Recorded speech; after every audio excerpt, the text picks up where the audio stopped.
Not bad.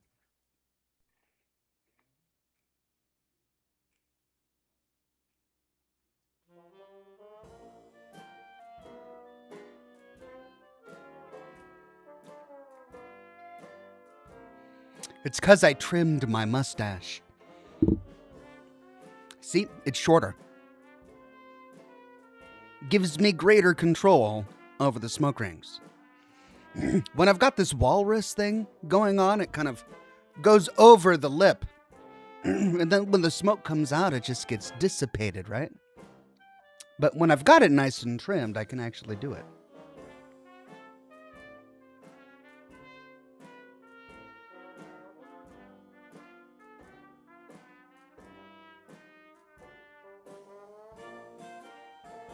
See? Yeah.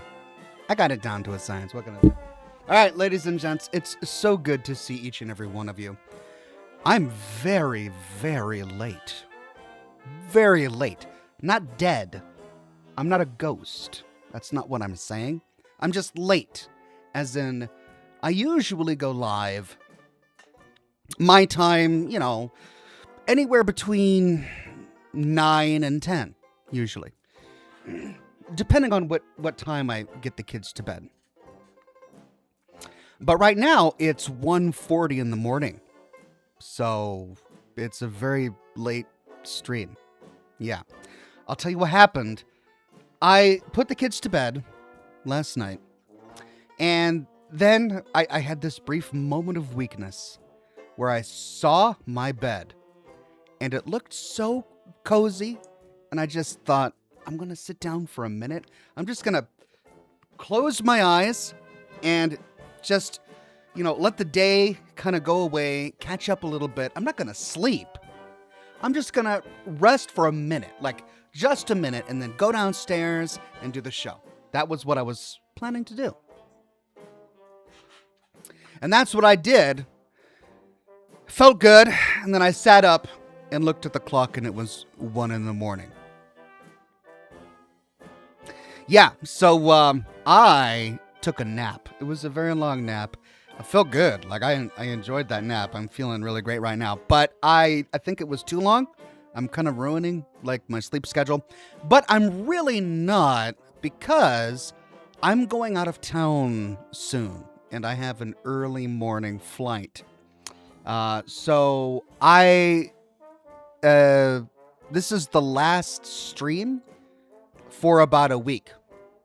So I'm not going to do a Scotch and Smoke Rings next week because I'm going to be out of town. But here I am now. That's another reason why I really wanted to go live today. I didn't want to miss it because I know that I'm not going to be there next week. And I'd hate to deprive you of me for that long. That's just a lot of time where there's no me. And I wouldn't want anyone to live in that world. So here I am. It's pretty late. But we're going to have some fun.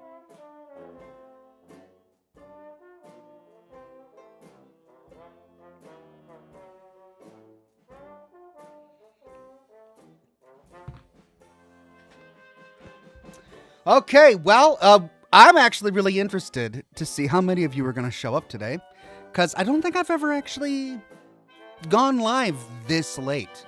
I mean, it's so late that it's morning, and by the time the broadcast ends, many people, especially on the East Coast, will be waking up for their Friday morning routine. So, I mean, people in Europe are probably already starting to wake up. So, yeah, it's going to be interesting to see who all shows up today.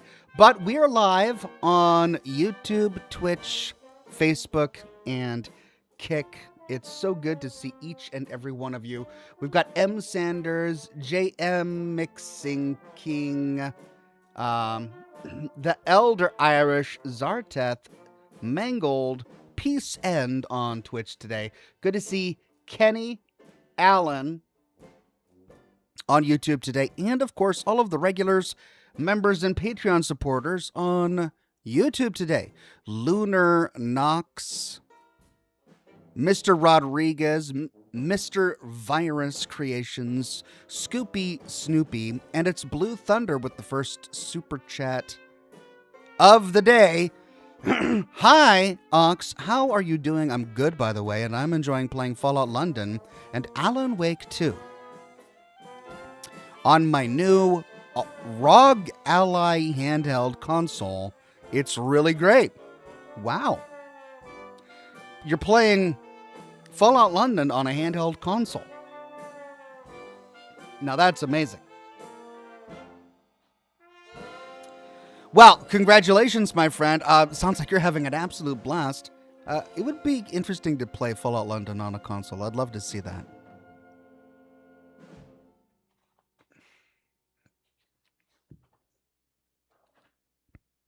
Joel Johnson says it's almost lunchtime in Sweden. Amanin says it's almost lunch in Sweden. Got some Swedish viewers on the program today. This is good. I mean, I normally don't get to see so many of you due to my schedule, but it's good to see you today. And then Sarah says, it's 9:45 here in England. Made a live for once in 7 years. That's the benefit of kind of going off script a little bit. You get to see faces you don't otherwise see live. Mobius Ouroboros says, let's say you could travel the Commonwealth with a team of 3 companions only for the whole game. Who do you take with you on your journey? 3 companions. Oh man, that's great.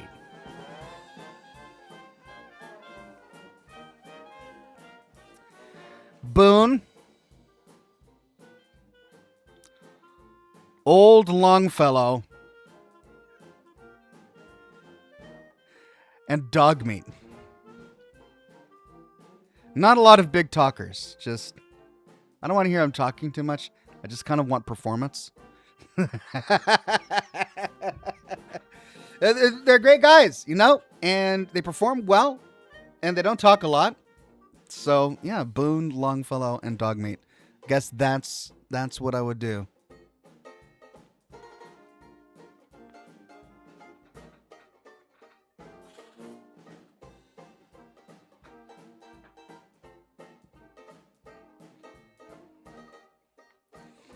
Agent Smith says, you look sharp. Thank you. I just woke up after a good, 4-hour nap. It was a solid nap. I guess that's what I need. I guess the reason I look so disheveled every time I do the show is because I just need sleep. If I were to take a nap before doing the show every week and then just go live in the middle of the night, like my morning, like I'm doing right now, the show would be a hit. I'd be on the #1 podcast list. Totally. We're drinking some rum and coke. This is Crack and Rum. Cheers.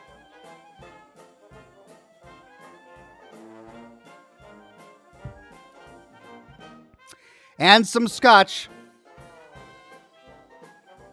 Some 12-year-old Glen Livet, I believe.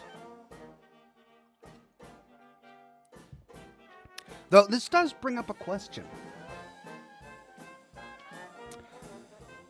I mean, it's after 5. So, it's not too early for alcohol.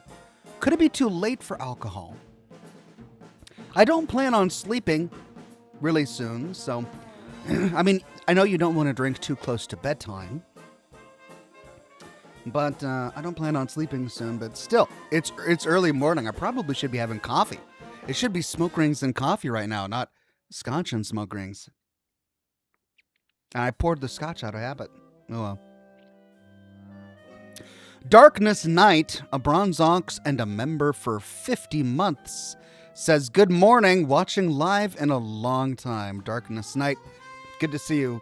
See, this is what I love about changing things up a bit. I get to see faces that I haven't seen in a while, and sometimes new faces entirely.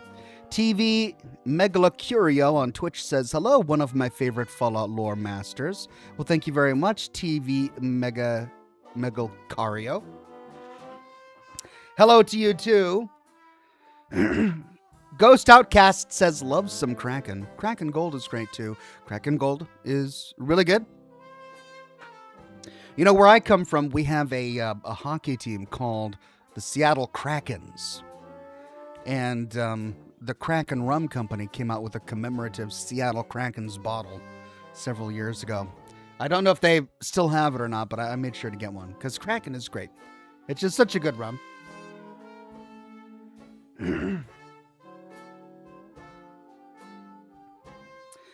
The Elder Irish says, just have an Irish coffee. I like that. I'll just have an Irish coffee. Tell you what, I'll just pretend there's coffee in this and call it an Irish coffee. It's dark enough to be coffee, so this is an Irish coffee light on the coffee.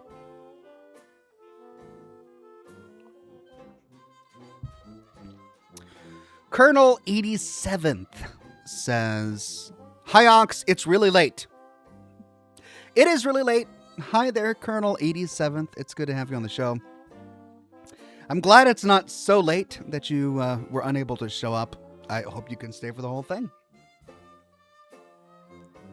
Hayden Palsy says, I recognized that voice right away. This guy did Fallout content. You're a legend. Well, thank you, Hayden Palsy. I appreciate that. Every now and then we'll get people who think that the face and the voice don't really match. That they have a hard time associating this voice with this face. And I don't know why. I think they're a perfect match. I don't understand. Greg Hinoja says, my man, the timing. Greg, it's good to see you today. I know. It's an odd time for me to be live, but here I am. Didn't want to miss Scotch and Smoke Rings. As I said earlier, I'm going out of town here soon, and I'll be gone a week, so no show next week. No lore video this weekend or next week, because I'm out of town. And so I wanted to make sure that I didn't miss today's program. We're going to be playing some more Resident Evil Requiem. Will I finish the game? I don't know. Will it be the full 4 hours? I don't know. We'll go as long as I, can. So that's the plan for today.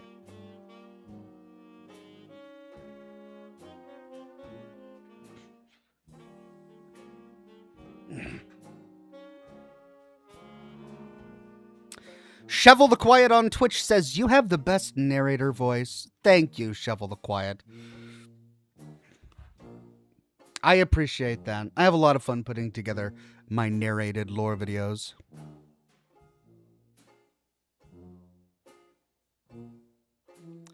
Earthy Star says, that fan needs cleaning in the back.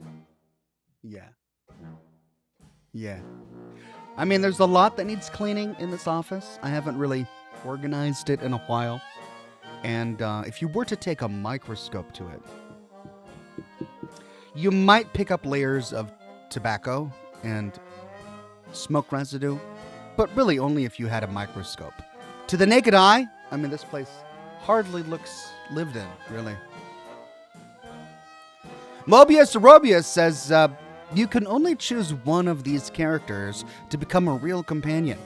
Who do you choose? Sunny Smiles, Ulysses, Glory Kellogg, or Lorenzo Cabot. I could only choose one.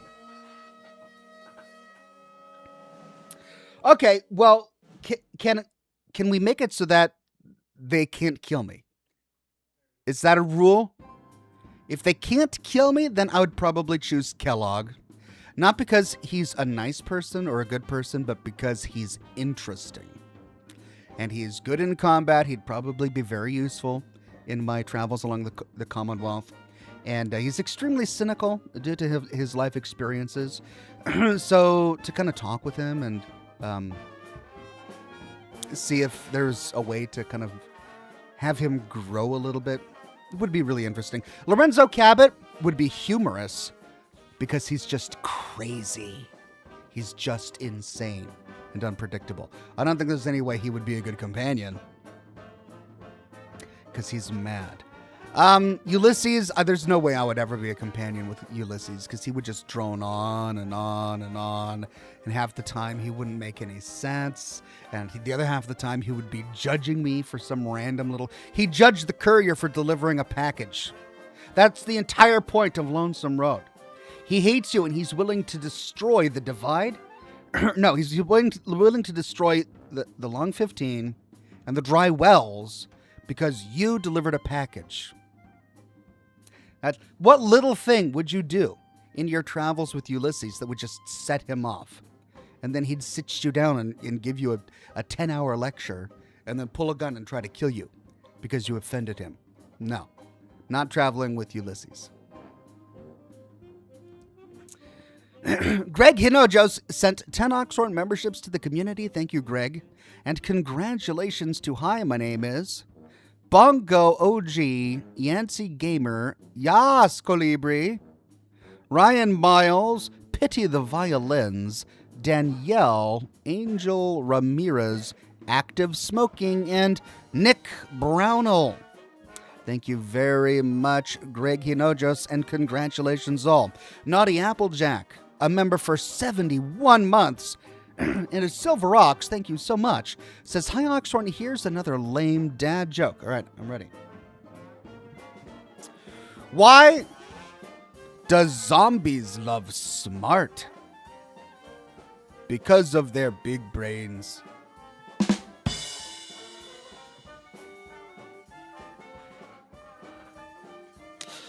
I agree with your introductory sentence there. That was a great introduction to that particular dad joke. Thank you, Naughty Applejack. By the way, says Naughty Applejack, nice office now. It just needs a cursed doll. Yeah. I think that would probably complete the look that I'm going for here.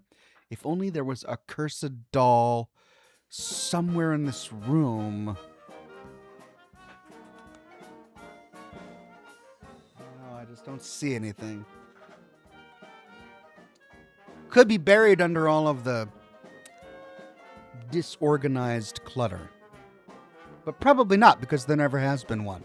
There has never been a cursed doll in this room, as you well know. Colonel 87th says, I've been trying to play Cyberpunk the DLC, but they changed so much, I don't even know where to start. I wasn't that runner. I hardly ever catch you anymore. Well, Colonel 87th, it's good to see you back. And I actually had the same feeling and essentially the exact same response to Cyberpunk when I tried to play it last year. The DLC came out. It was highly reviewed. Everyone loved it. Cyberpunk is finally good. And I log in to play, and I don't even know the game anymore. Like, building the character is completely different. I had to start over because all of my points had been refunded. My gear didn't make sense anymore. Like, it was just, I would have had to start over. I think started over completely with a brand new character to sort of relearn how to play the game again in order to really enjoy the DLC, I think. So, I mean, the changes have been positive. Lots of people love Cyberpunk now. But for those of us who played on launch day, it's a completely different world. Ms. Platypus says, it's almost 2 a.m. your time, Ox. Do you not have kids that wake up before noon? Also, have you watched Fallout Amazon Extras yet? You're missing lore. It is 2 a.m. I fell asleep after putting my kids to bed, which is why I'm here now. And yet, by the time I finish this broadcast, my kids will still be in bed. So, I don't need to worry about that. They do have school today, and they'll get to school on time. As for the Fallout Amazon Extras, yes, I did watch the Fallout Amazon Extras, and the lore was good. It was interesting. The additional lore that they added to the universe it wasn't earth-shattering, didn't really change anything huge, but it added some extra layers to pre-war America's Robco lore, really, and House's lore. Pre-war America's Securitron lore. Pretty interesting. Nathan Fleming says, hey, Ox, longtime lurker and enjoyer of the videos. Thank you, Nathan Fleming. Good to see you, my friend.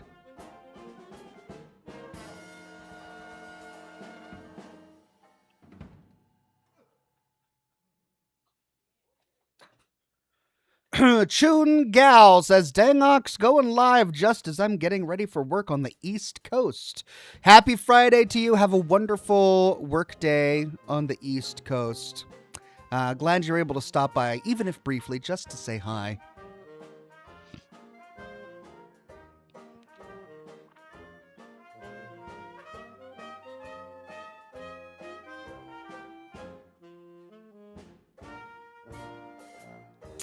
Josh Bunton on Twitch says, holy moly, late stream. Yeah. Yeah. It's a very, very late stream.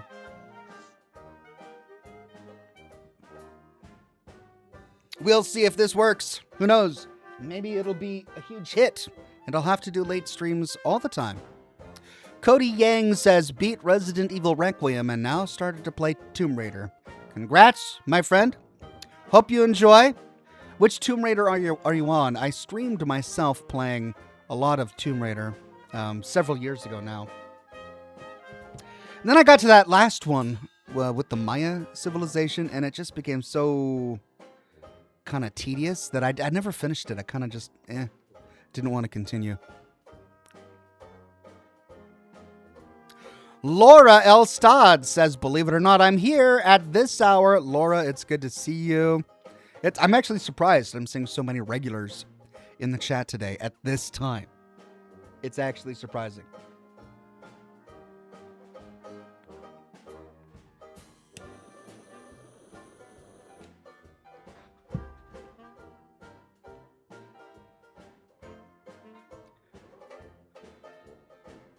TV Megalcario on Twitch says, my headcanon is that the courier ate the platinum chip and the strip fell shortly after.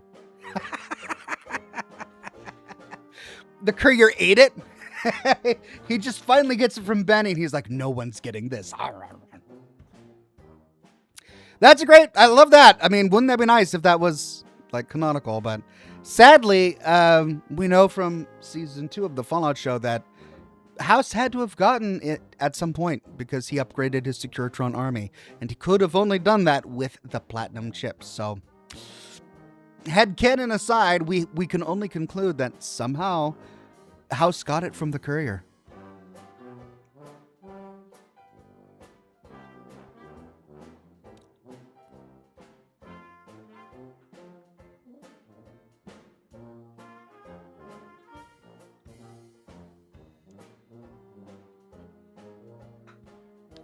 Ghost Outcast on Twitch says, imagine an intellectual conversation between Father and Fox. Now that would be really interesting because they're both intelligent. And I think they would both be kind of fascinated by each other to a certain extent, right? Because Father's FEV experiments have all completely failed. It wasn't until the Institute before Sean managed to somehow use FEV to alter the DNA of Sean to be a foundational DNA for the synths that FEV finally became a viable product. And yet they continued the FEV experiments anyway.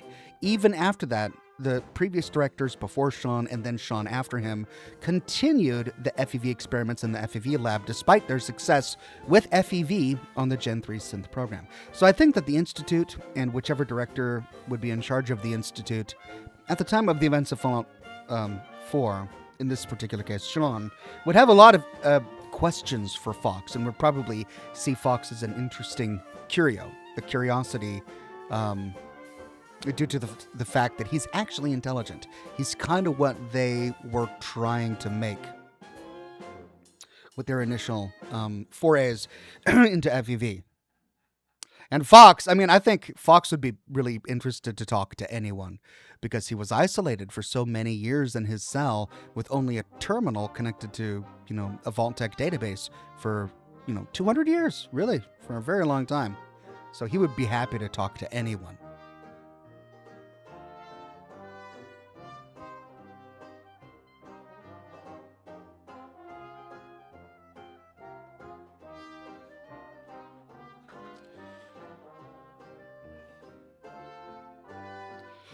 Ghost Outcast says, honestly, we really do need more intelligent super mutants. I agree. And, we've got a good handful of them. A few were introduced in Fallout 4 and a few in Fallout 76. And the one super mutant we know of in the Fallout show is an intelligent super mutant. So I don't think intelligent super mutants are as rare on the West Coast as they are on the East, due to the nature of the Master's experiment. Miss Platypus says, we need to call the Underworld's Child Demon Protective Services. Is 2 sleeps common for you? It is for me. Why, I am also awake. I don't count my sleeps. They just happen. Whenever I happen to find a pillow and it's available and I don't have any pressing concerns, I might take a nap. Will it be in the morning, in the middle of the day, just after, I put the kids to bed, maybe in the middle of the night, who knows? The time doesn't matter. It's sort of just whatever my body needs at that time. If it needs the sleep, I'll give it the sleep. Nick Knack says, for me, the show turned House from a mysterious mastermind who might just pull off his schemes into a kooky comic book villain who was more for exposition. Fair, but in House in Fallout New Vegas, if anything, had far more exposition than House from the show. I mean, if you're talking about a situation where the character has more exposition, House from the game had way more exposition to just go on tangents, long rants. That's partially due to the nature of the writing in Fallout New Vegas as well. The writers were excellent. Don't get me wrong. But they do have a tendency to make their characters go on long-winded rants. Ulysses is a prime example. The Big Mountain Scientists are another prime example. Like, you start the Old World Blues DLC, and before you can do anything, before you can see your character, put on any armor, load a weapon, start a quest, you start a conversation with 4 robots that lasts 40 minutes. It's a 40-minute conversation. And it's just insane. Like, no one would do a DLC like that. Like imagine it's 2013 or whenever, 2011, and the Old World Blues DLC drops, and you're really excited. You're back home from school. You're eager to play it, and you install it, and you go to the drive-in, and you get teleported, and you just talk for 40 minutes. It's insane. No one would do that these days. So when it comes to just sitting there and going through pure exposition, Fallout New Vegas has that in abundance. Just in abundance. And House comes from Fallout New Vegas. So to see a House in the show that kind of likes the sound of his own voice is actually really on character for that character. It's really on brand. In terms of him being a cartoony villain, I do think that the introductory sequence where we find House outside the bar is a tad out of character for him. I don't know if he would actually get his hands dirty like that.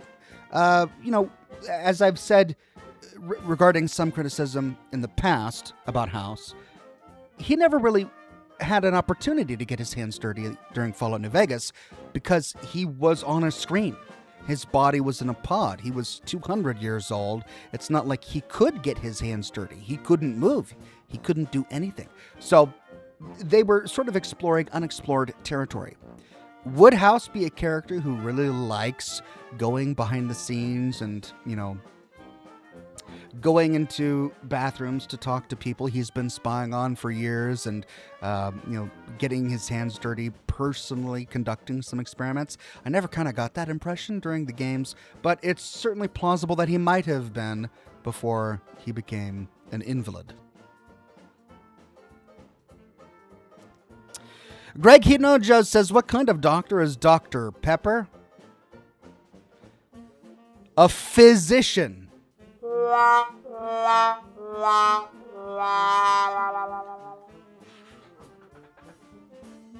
Nice, Greg. Dr. Pepper's a physician. I like it. Never heard it before. Love it. The Sea Slayer gifted 5 Oxhorn memberships to the community.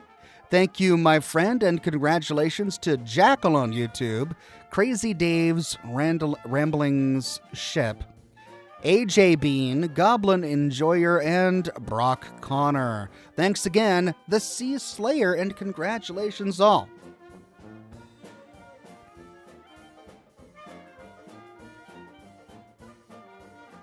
Royce Miller says, Father Elijah is included in Season 3. Probably not. Maybe. I suppose it's possible, but I mean, we have to confront Father Elijah at the end of Dead Money, right? So to even have him show up would mean that the courier made very specific choices during the events of the Dead Money DLC. And there's really no reason for him to show up. The Sierra Madre isn't off towards Colorado. There's no narrative purpose for Father Elijah to show up, for any of the characters to be exploring the Sierra Madre. So no, he's not going to show up in Season 3.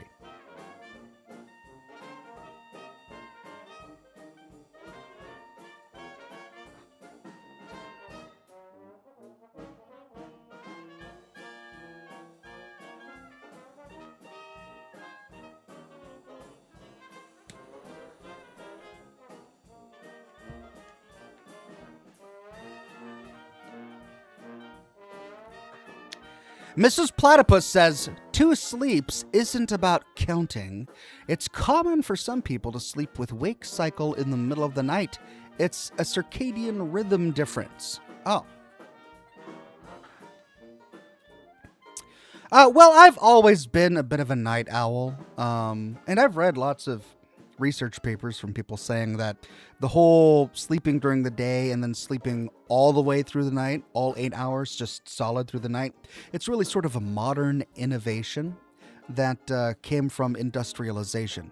That historically, before electricity, before the industrial revolution, sleep schedules were much more fluid. There were some people who would sleep through the night, but there were still plenty of people where nighttime was a somewhat active time as well. They would have, as you say, 2 sleeps, right? They would wake up in the middle of the night, go outside, smoke something, eat something, check on the fire, look at the stars for a bit, play with the dogs, and then go back in or whatever. Yeah, I've always been a bit of a night owl myself, ever since I was a kid. Just, I don't know if it was due to my health or just the nature of my being, but yeah. So if that's called 2 sleeps, then I guess I'm a 2 sleeps person, because I like being up at night. I don't know, my creative juices. I don't want to say that. That's a bad way to phrase it. I'm more creative at night.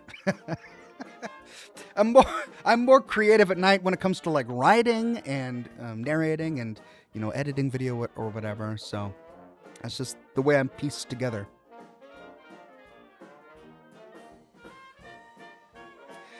The Magical Cario says, well, it was fun chatting while it lasted, but I work in a little under 11 hours, and this man needs his full 10 hours. Well, my friend, thank you for stopping by. Get those full 10 hours. Get whatever sleep you need. Sleep is important.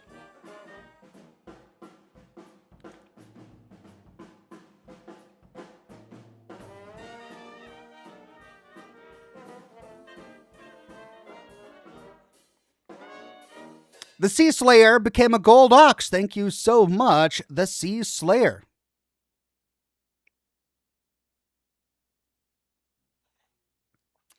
Danny says, how do you play Caravan? Well, I'm glad you asked. I actually published a video about that specific topic about 2 years ago. I was really annoyed by Caravan. I felt it was unnecessarily complicated. So I sat down and figured it out. I read the book, the strategy guide, I played the game, I went through all of the tutorials in the game, I played it until I figured it out. And it's not intuitive at all. It's not an intuitive game. But once you understand it, it does have a logic. And it actually becomes fun. So check out my video, How to Play Caravan, on my channel. I not only filmed playing the game, or playing the card game in the actual game, but I recorded myself playing it with actual cards, showing how it actually is set up on the board. And yeah, so I think it turned out really well. The Sea Slayer says, hey Ox, why do synths fart so fast? They were made by the Institute.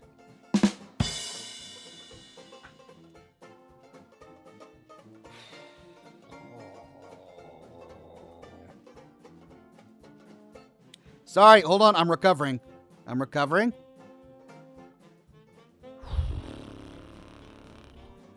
The Institute. Thank you, the Sea Slayer. Love your stuff, he continues. Ox, I've been watching for years. Love how much you can bring the audience together to learn about Fallout lore. Well, thank you, the Sea Slayer. I'm just really grateful that there are so many people who are as passionate about Fallout lore as I am.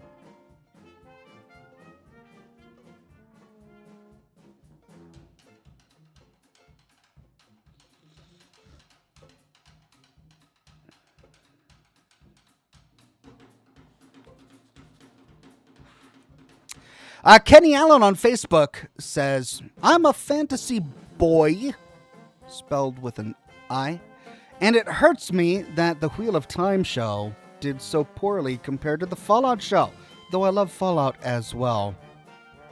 Yeah, book and game to TV and movie adaptations just are notoriously bad. And I think the problem comes from the arrogance of the director and the lack of respect for the source material. As is so often the case, a director is going to be a storyteller, and they want to tell their own story. And if you're setting a show in somebody else's universe, you're kind of beholden to the rules of that universe, and there are some people who just can't follow the rules. And that's only okay if you're an auteur. There are some creators who are just so talented in storytelling and in music and in direction that they can kind of get away with it, and they transform the original into something that is completely new. An example would be Stanley Kubrick, right? Clockwork Orange, it started as a novel by Anthony Burgess. The novel was fascinating. I loved the novel. And then the movie comes out, and it doesn't follow the novel. He kind of goes and does his own thing. And yet, what he does is amazing. And it's fascinating, and it's great, and it kind of occupies its own space. And he did the same thing with Stephen King, right? So there are times when you've got auteurs who are able to do that. They're able to take something existing, but they're so creative and at a genius level in their own right that they're able to transform it into something new. But there are so few people like that it's almost arrogance for so many directors to think that they're the next Stanley Kubrick, that they can go ahead and do that. It happened with Game of Thrones. It happened with Doom. As you say, it happened with the Wheel of Time. It happened with Lord of the Rings. Like, anytime they want to take an established universe and tell a brand new story in it, they disrespect the source material, and they don't want to have their hands tied by the boundaries of that world. And it's so lazy, because true craft, a truly exceptional craftsperson who can tell a good story, is able to follow the rules of that story, and not only that, but use the confines of that universe to tell a better story, right? Some of the greatest novels of all time were written by people who had constraints. Some of the best symphonies were composed by composers who were commissioned to do something by a king or a noble person who paid them money to do a very specific thing. They had instructions, they had restraints, and they had to operate within those restraints to produce something good. And a truly skilled artist can still come up with something beautiful and amazing within the constraints that are set before them. And that's the problem. There are so many writers and directors who are not only not auteurs, but they're lazy as well, and they disrespect the original author and the audience. And anytime you do those two things, that's a recipe for a failure for your TV show. And they're going to be so arrogant that they'll never admit it. They'll never realize that they're the ones who do it. They'll blame it on the audience, which just goes right back into the source of their arrogance to begin with. The nice thing about the Fallout show, despite it being primed for criticism, and it is, there's plenty about it that can be criticized, I do think that ultimately they respect the source material. I think sometimes that they take some liberties with their respect to the audience, where they'll do things that kind of, they think the audience will never see, but we see it and we get it. So, but for the most part, I do think they respect the source material.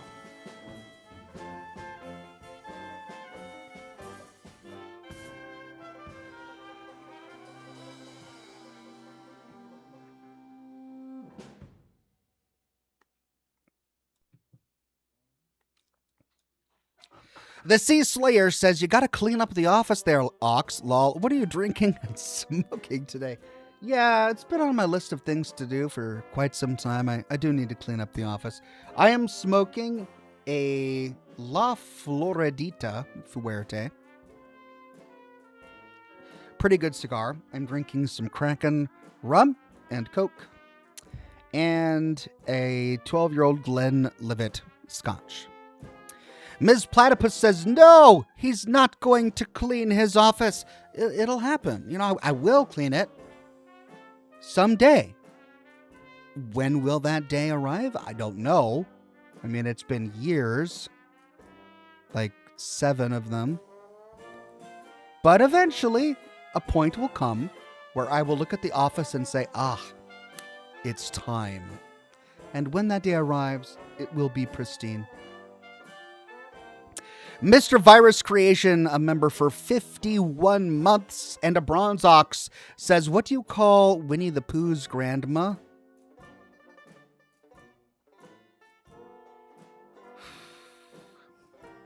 Man. What do you call Winnie the Pooh's grandma? Pooh Nani.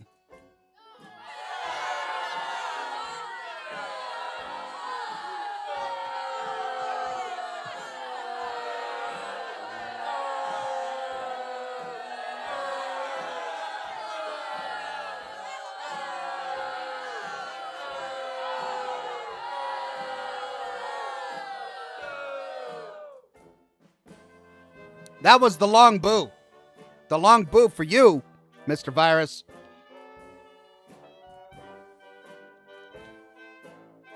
And I'm not laughing because it's not funny. It's so bad.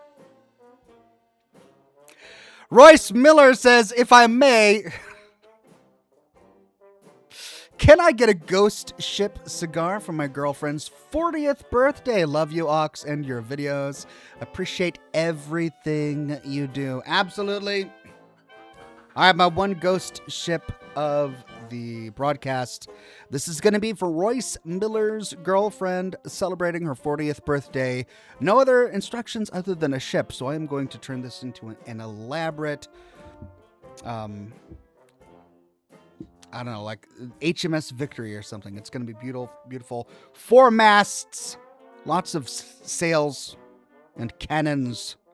Cannons to the right of them, cannons to the left of them, cannons everywhere. Are you ready?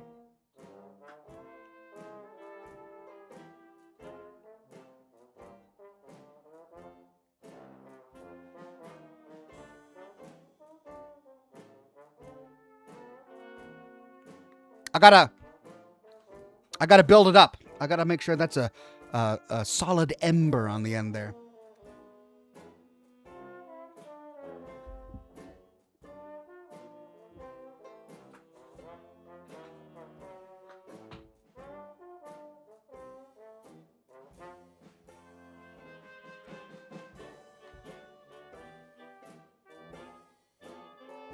Whoa! I hope you caught it. I hope you didn't blink, because if you did, you missed it. But for the briefest of moments before your very eyes was a 4-masted ship with lots of sails and cannons to the left of them and cannons to the right of them, and it was sailing through the sky in celebration of Royce Miller's girlfriend's 40th birthday. In fact, the cannons were all firing, and out of the barrels, the smoke rose into the air to spell out the words, Happy 40th Birthday, Royce Miller's girlfriend. That's right, I created smoke art with a smoke ship that I created with smoke. It was like Inception level smoke rings there. I hope you caught it all. because you know how I was talking about auteurs earlier? I'm like, when it comes to smoke rings, I'm an auteur. What can I say? No need for humility when you're just that talented. Saying. Congratulations, Royce Miller's girlfriend. Thank you very much. Mobius Ouroboros says, in your opinion, what is Fallout 4's worst flaw? My personal opinion is the endings. The endings should have been like New Vegas's, and that's exactly it. That's the biggest flaw. The ending to Fallout 4 is so bland. It's just so bland. The choices you make don't change it at all. You get practically the same ending no matter what. I think there's maybe like one slide that changes depending on the faction that you side with. It's so disappointing. And they clearly learned lessons from Fallout New Vegas because the characters and the companion system in Fallout 4 is superb. In Fallout 3, the companions were boring and they were essentially just walking backpacks who occasionally fired off a couple of bullets. With the exception of Sharon. Sharon is an amazing companion. He's got bullseye accuracy, and he never talks, so he's wonderful. But outside of Sharon, the companions in Fallout 3 were just bland and boring. But Fallout New Vegas finally gave us companions with personalized companion quests, deep and interesting backstories. You can have relationships with these companions. And Bethesda took a page from that for Fallout 4 and gave us wonderful companions that were absolutely fantastic. But they just didn't land the endings very well at all. Is that the end of the world? No, because it is the kind of game that was designed for you to keep playing after the end. Unlike many of the other Fallouts where, you finish the game, you see the ending slides, and then it's roll credits, that's it. But in Fallout 4, the game is designed to allow you to continue to play afterwards. Would it have been appropriate to have a big credit slide sequence akin to Fallout New Vegas and Fallouts 1 and 2? I think so. I would have preferred that. That's what I really missed from Fallout 4, and I wish they would have done that. So hopefully in the next Fallout game, they will do that as well. Matthew James says, love the shorts and lore videos. Been watching for years. Glad you're still around and staying the same legend. Thank you so much, Matthew James. I have no plans to change.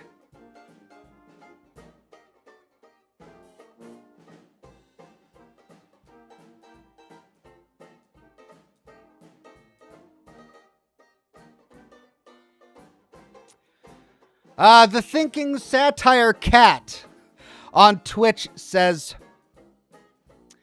what's the name of a man with a spade in his hand? Doug. Because he dug. He dug something with the spade. His name is Doug. I never know when I have to explain the joke. Maybe I'm just explaining it so that I understand it. Doug. Thank you for that one. The Thinking Satire Cat. Wonderful.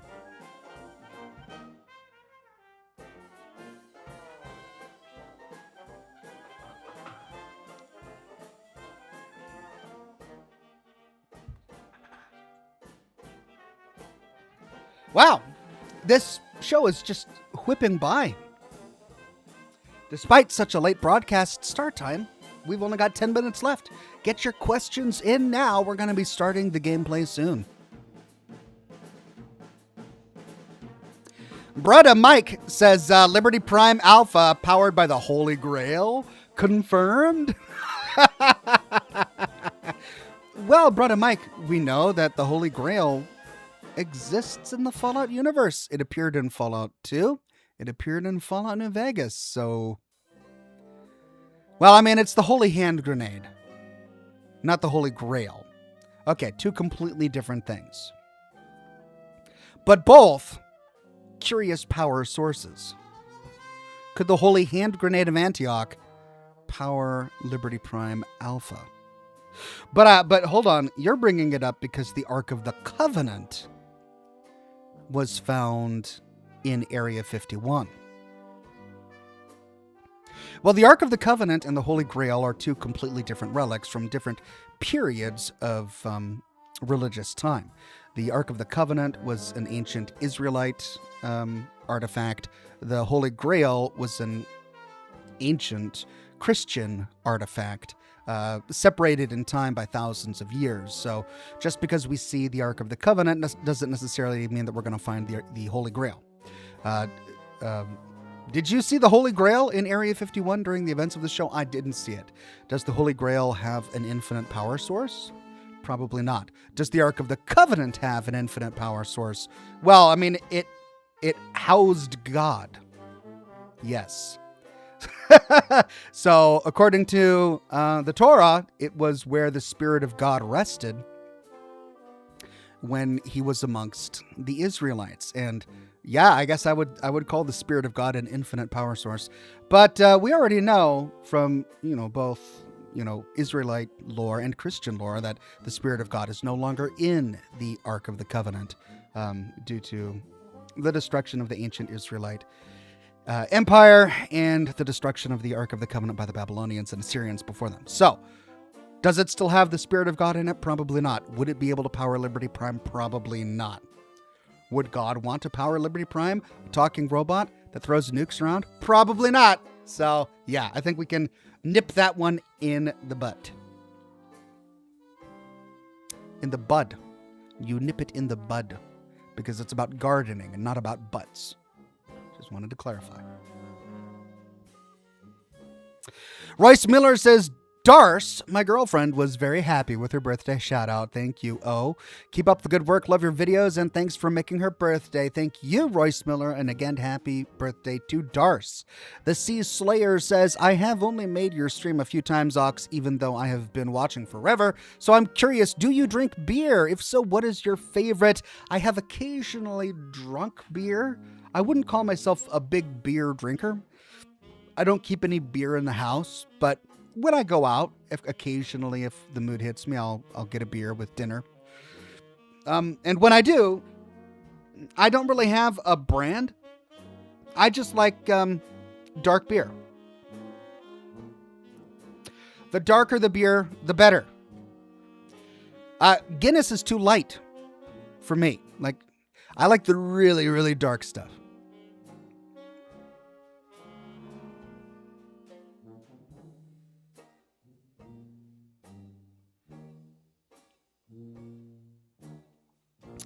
Stopping Wet Towel on Twitch says, oh my goodness, what am I doing up at this hour? And why is Oxhorn streaming? Oh well, I guess I'm here to stay.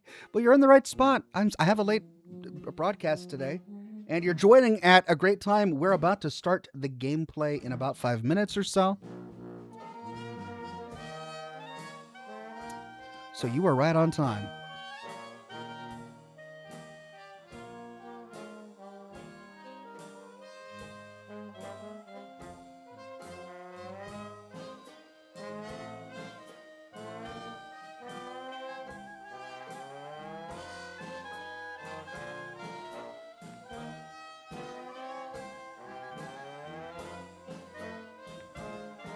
The only beers that I drink that aren't dark that I like are Belgian beers.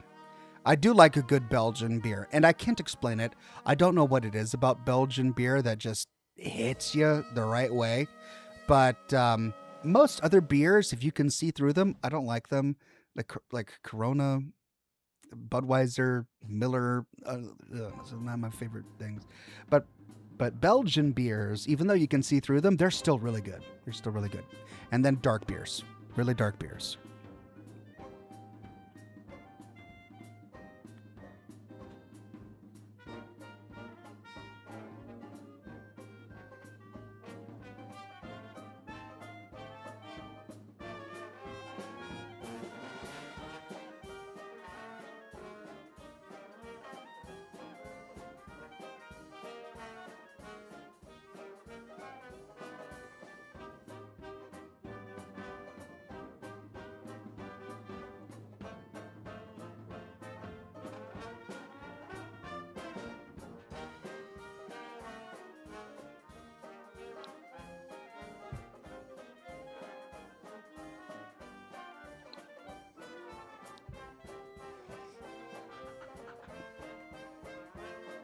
Sarah Jane says, Ox, if you ever come to England, I'll treat you to some proper English ales. Well, I would appreciate that. I've never been to a proper English pub. I think that's got to be on your bucket list, right? You got to go to a proper English pub at least once, right? So, when in Rome, I shall act as the Romans do.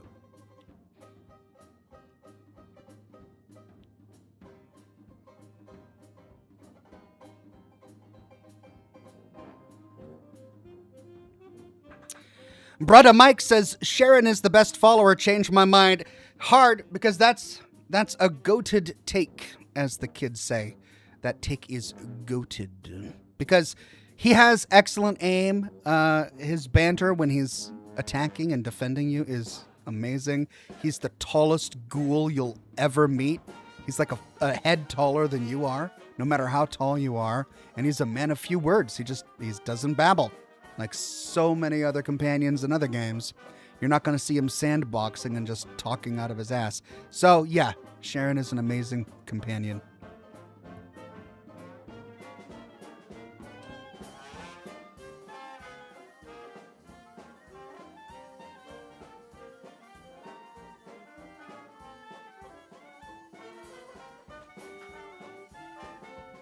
All right, a few more minutes and then we dive into the gameplay. More Resident Evil Requiem.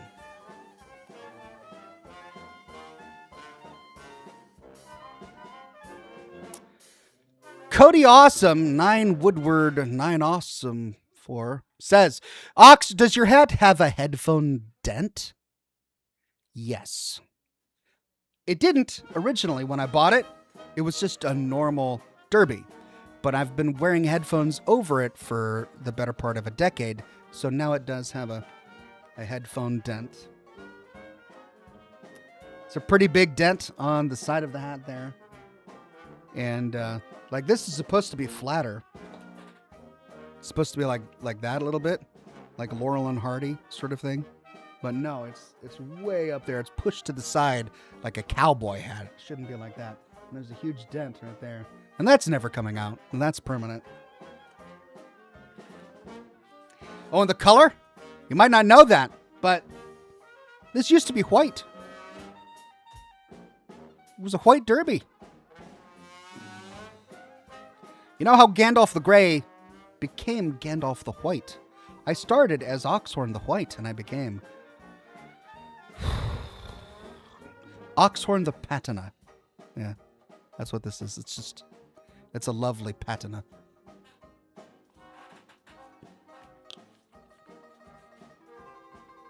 Patina, fine.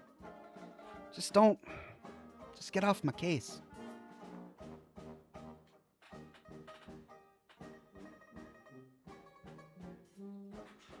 Lies?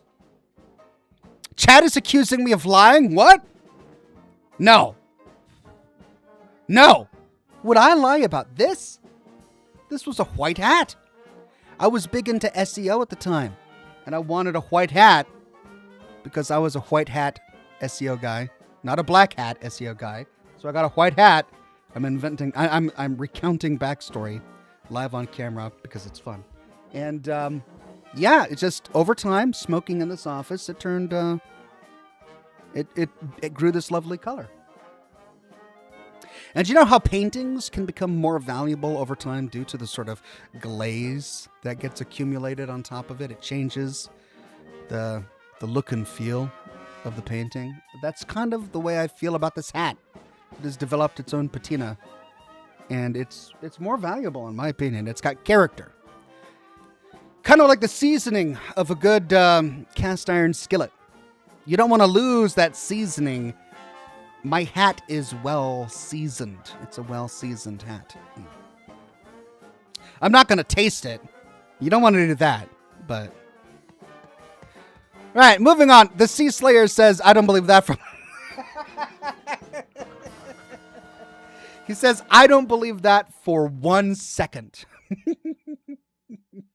Wow, the lack of faith from the chat. The lack of faith is just astounding. After all these years, you don't believe me. Miss Platypus says, according to EST, this is your morning stream. I guess it is. Maybe I should switch to coffee, but it's still 2 a.m. my time, so the rum and coke is still okay.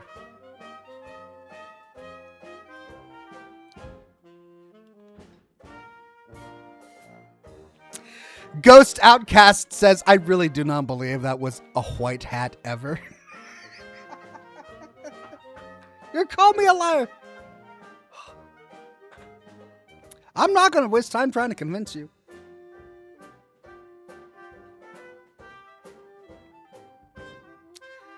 All right, everybody. It's time to dive into the game.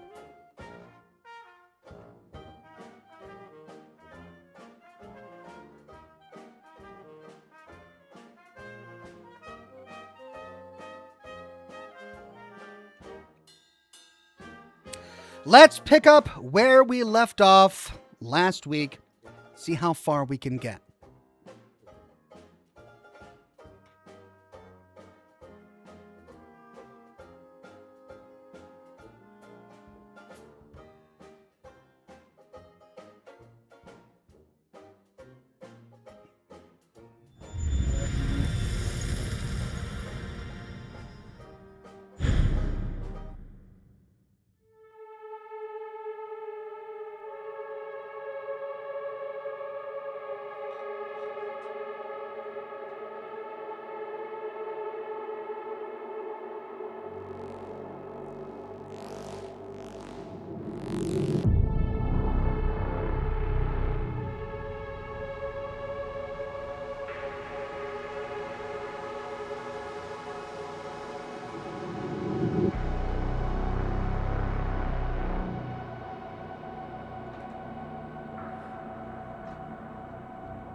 Mayang says, when you beat the game, you unlock Grace's report.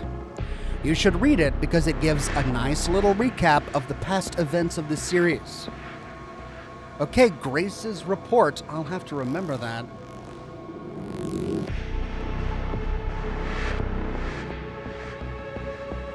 Thank you very much.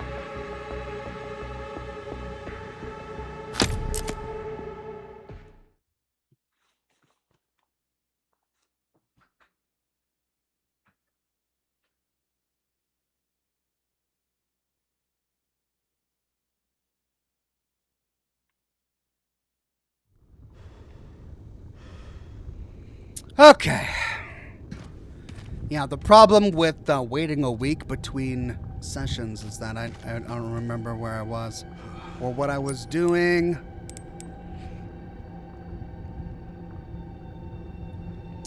Okay, I've got a rusty crank. Does the check mark mean that I no longer need it? Yeah, I can discard it. Wait, do I need it? I mean, I still need that, and I can't discard it. I don't know.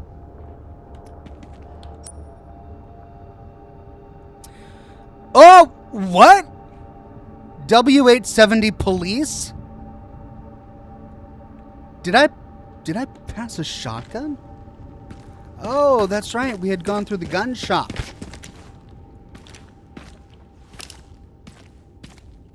Oh my God, look at that. W870 Police, a pump-action shotgun that boasts an impressive spread, requires a firm grip to keep its high power in check.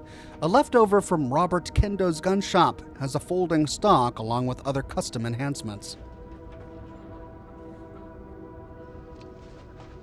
No, you don't need it anymore if it has a tick, says the chat. Okay. Ooh, I mean, this looks cool. Well, great. Let's go check it out.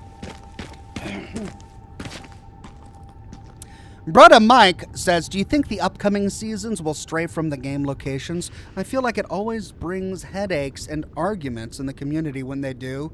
I agree. And, from the very beginning, before season 1 ever started, I expressed my hope that it wouldn't take place in a previously known location, in a place that was explored by the games. I had hoped it would have been new to avoid the issues that we now deal with. That said, we're going into Colorado, and the Fallout universe has explored Colorado. There is lore there. So, yeah. Okay,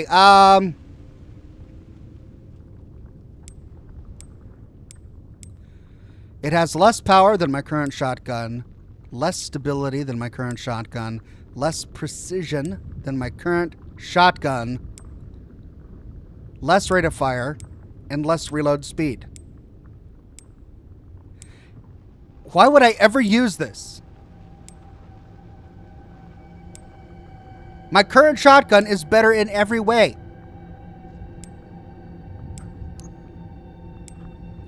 I mean, I'll sell it. It's 3,000.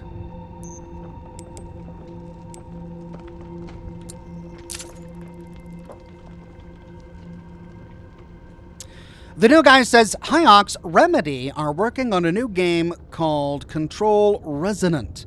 Takes place before Jesse and you play as Dylan. No release date yet, but it looks great.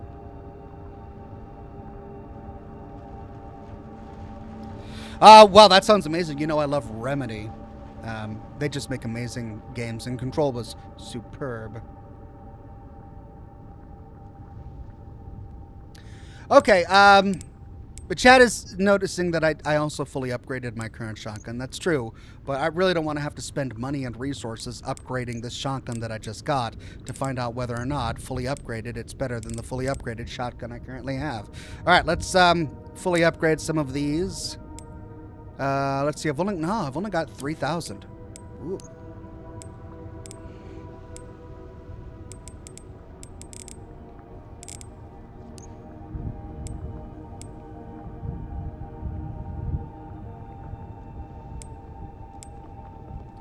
Man, I haven't upgraded all of these yet.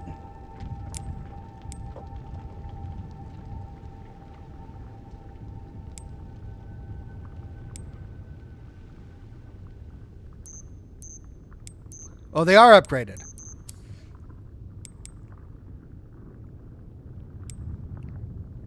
This one isn't upgraded. Got you. So to enhance it, 5,000 there, 5,000 there. That's fully enhanced. Enhanced, enhanced, enhanced.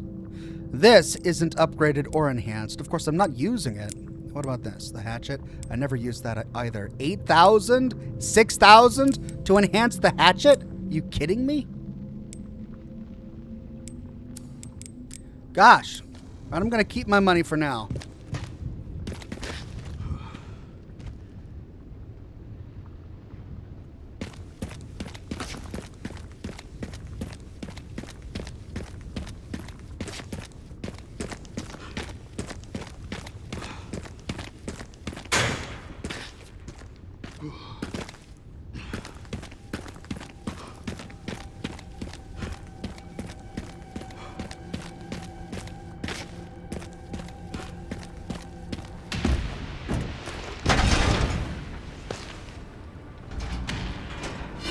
Oh, that's lovely.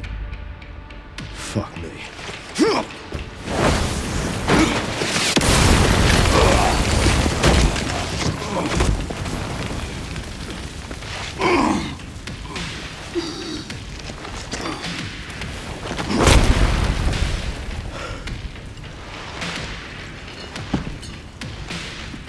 I couldn't save them. But I can stop bastards like you. Hey!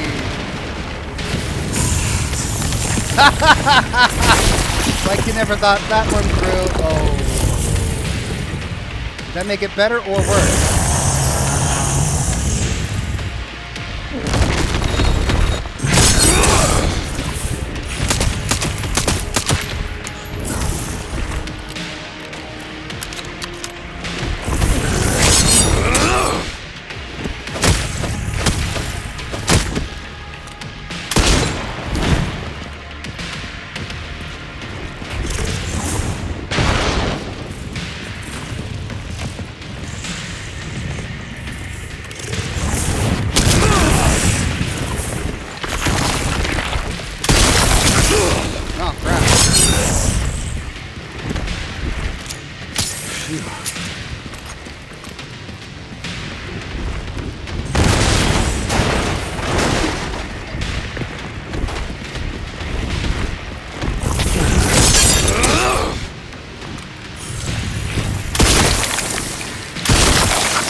come on! I pressed space!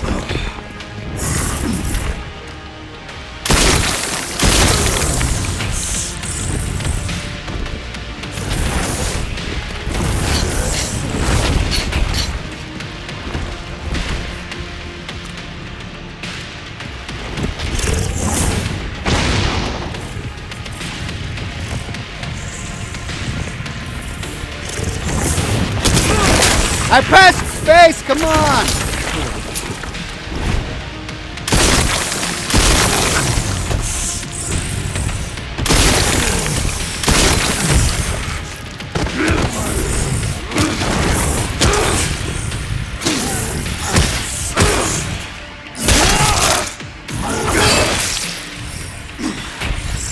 Die, you son of a bitch.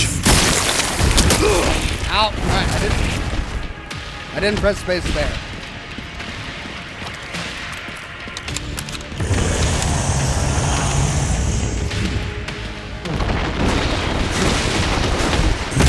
Ah! Alright.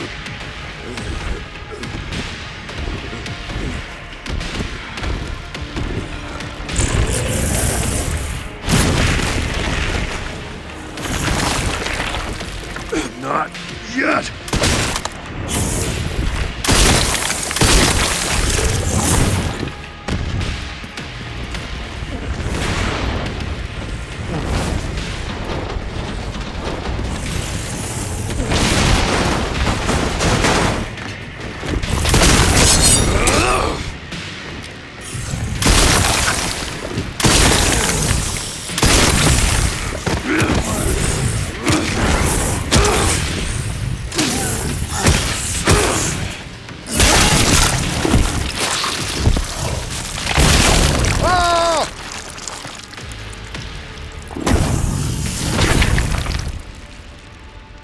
Oh, so we can actually kill him? I'll Like that's the stop you thing as that we many can actually times do? as I have to.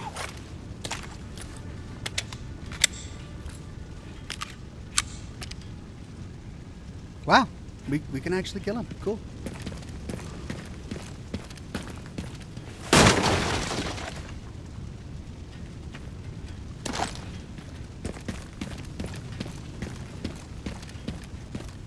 Well, my shotgun came in clutch. What? What? Okay.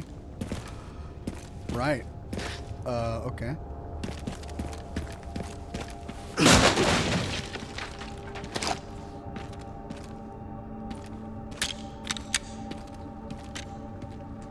I mean, I don't want to be that guy that just shoots things that he doesn't understand. But I don't understand this. And I wasted a bullet. Great.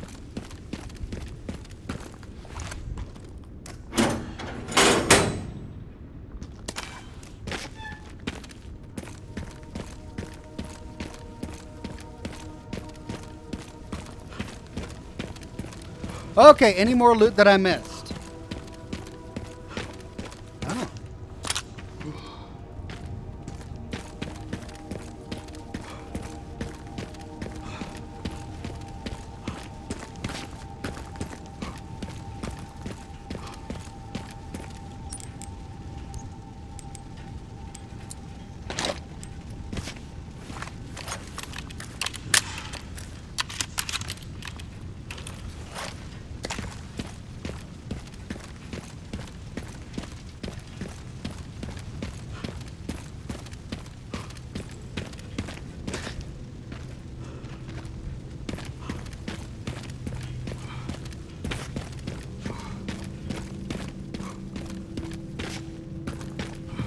Ah.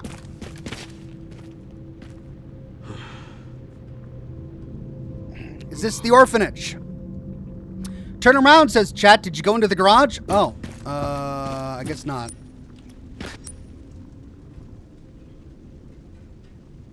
Oh, I missed some machine gun ammo. What, is there another garage? Hold on, let me get the machine gun ammo. How did I miss that?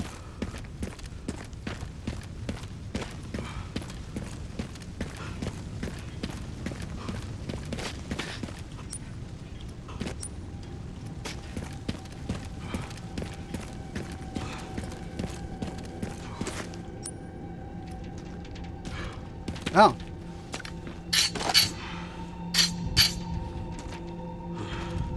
Okay.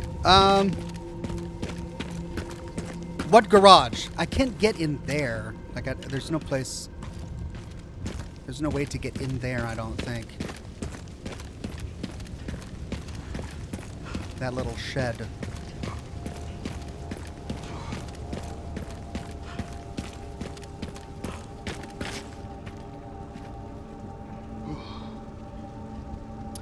Truth Will Get Him says there's a charm in the underground parking by the police station. I think I got that in my last broadcast.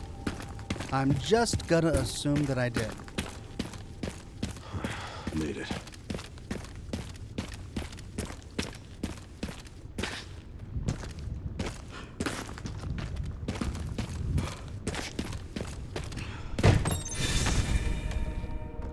I'm at the orphanage, Sherry. There's not much left of it. Heading underground to look for Grace. Understood.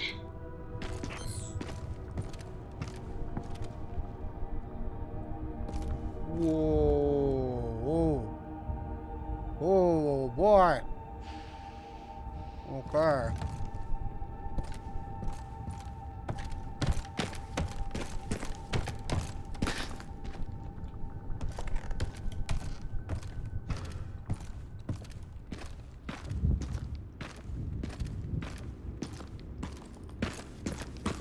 Oh. Point of no return.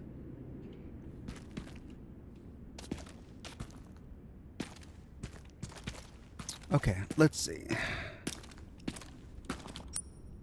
Oh, come on. All right. Don't like it.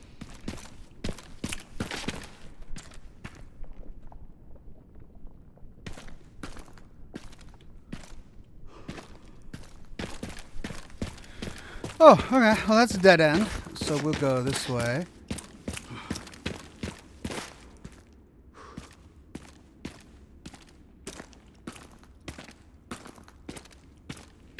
Gosh, it's dark.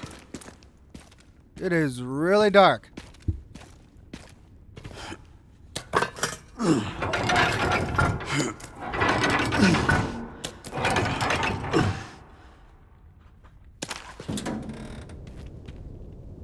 Oh, much better.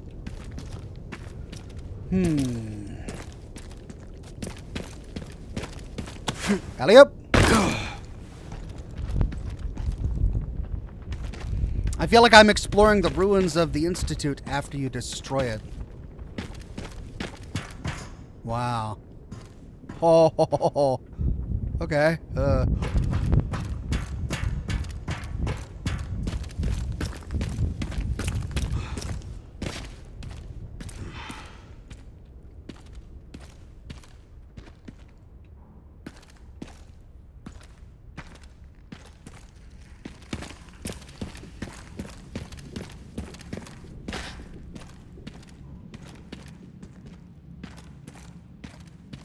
Okay.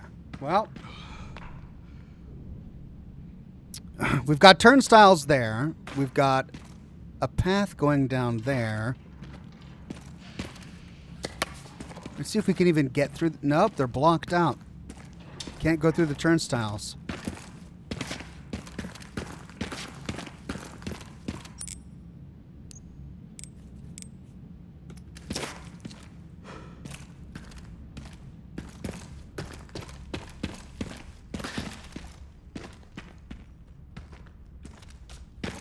I'm just expecting to stumble upon some glowing and brain fungus here. Oh, okay, close enough. Wow, look at that. That is insane. I love this. The destruction, just the magnitude of the destruction and the hellscape of the world that they're showing us in this game is really well done. I don't know if they ever did that in any of the other Resident Evils. But that's one of the reasons why the motorcycle sequence was as good as it was. We really got to see the extent of the damage of this universe. Oh. It moved. Uh-oh. Crap. Oh, don't you move. Don't you dare move on me. Oh. I can hear it. Ah, come on! Why is it always got to be something like this? Ooh, what? Seriously.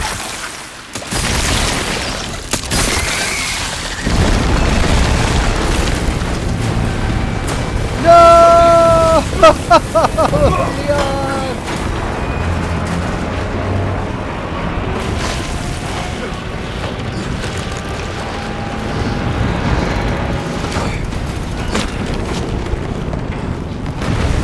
Physics!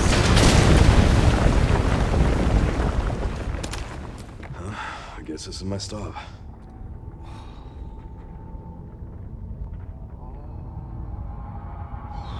Leon. Never change, buddy. Just never change. I guess this is my stop. So bad. Okay, well, a little jump up out of the window, and that completely negated the momentum from the fall of the trains, and that's fine. That's okay. Just jump up here and see if we can get some loot. Ah.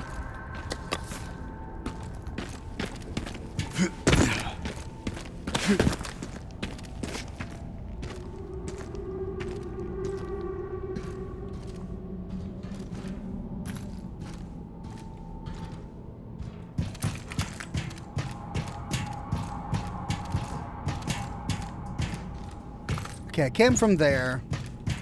Let's go in here. Oh, this is where I came from. Oh, okay.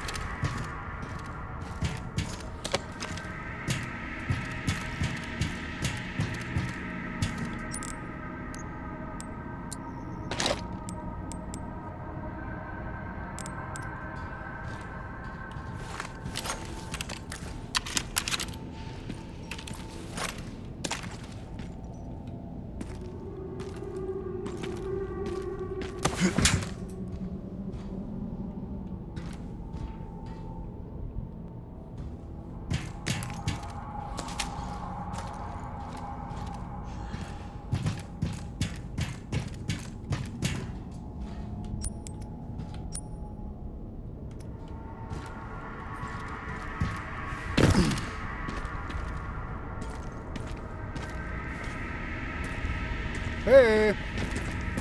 Oh yeah.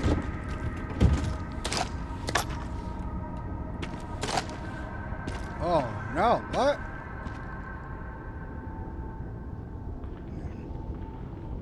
Somebody repelled this before. BSAA left something behind.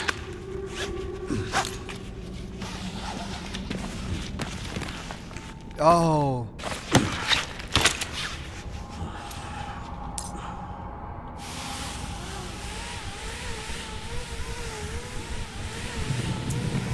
It just keeps going. Oh, cow.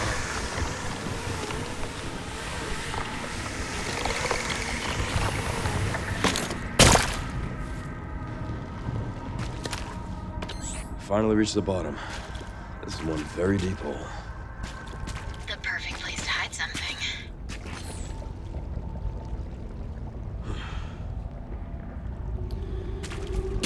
Oh, I don't want to have to fight a plant monster.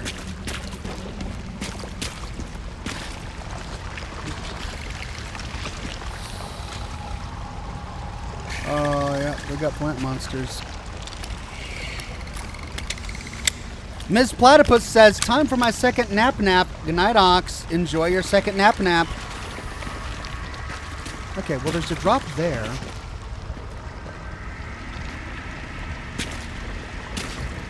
I guess I gotta drop down.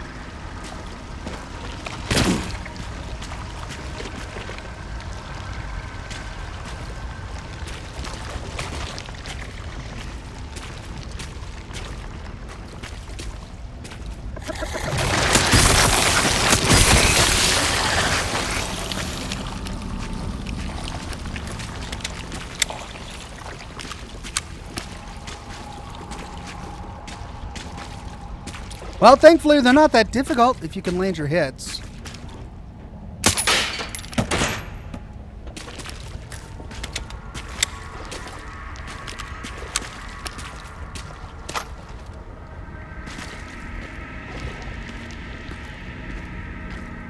The trick is going to be seeing them coming.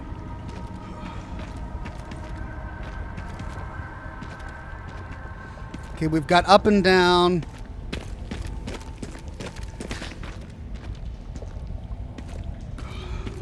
Just one box up here. Oh, hello. Hello.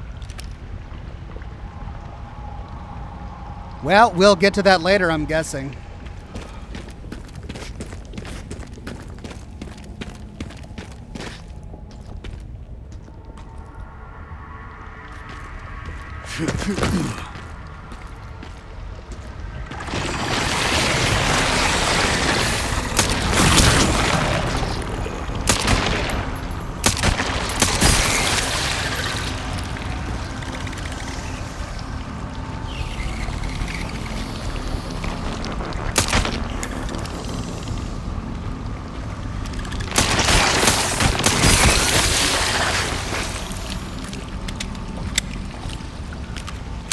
So they're really pretty invulnerable until they open up.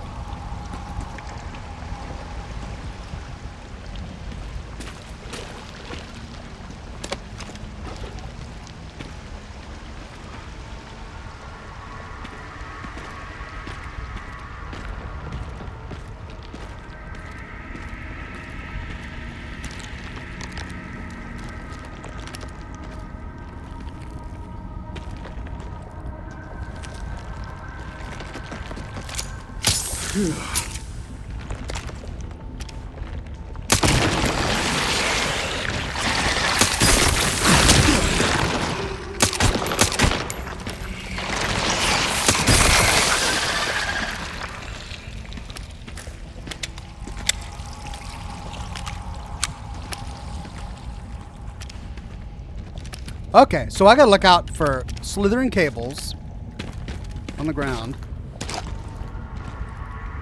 and attached bulbs.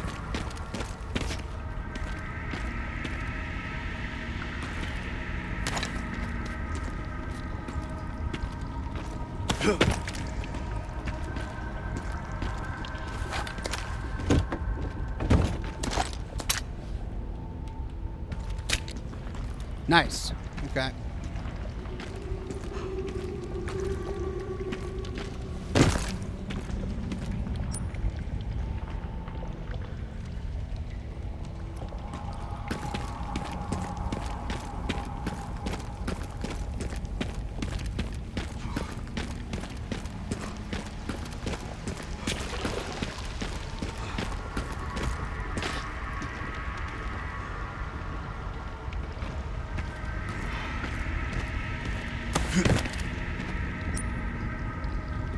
Oh.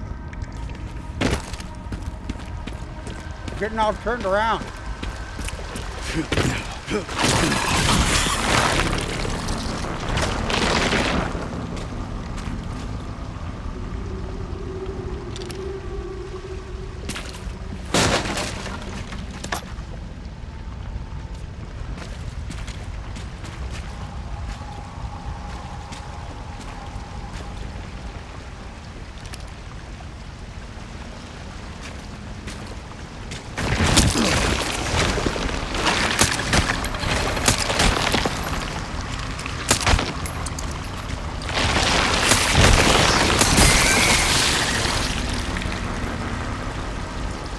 How do I avoid that?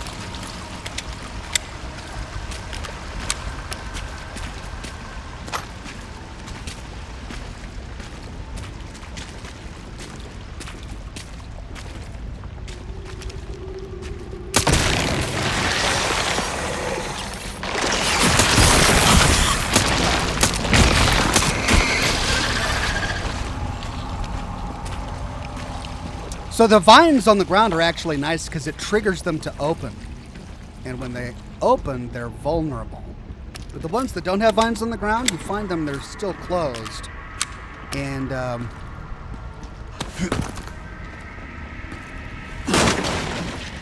Then they just attack as soon as you walk by. I wonder if attacking them while they're closed causes them to open up.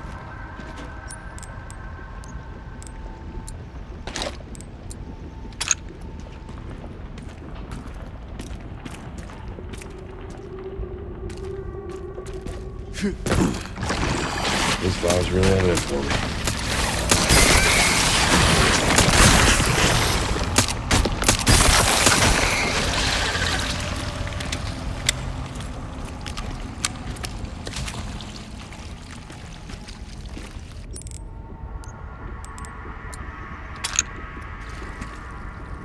Okay, not too bad.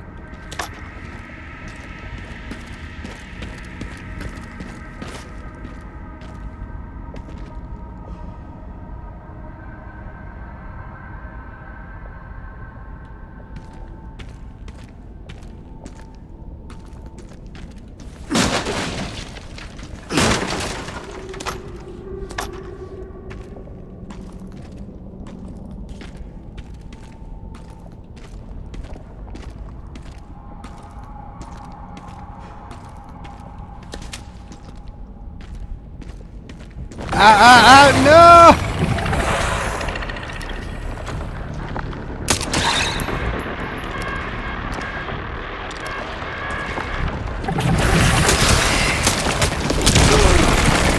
Well, crap.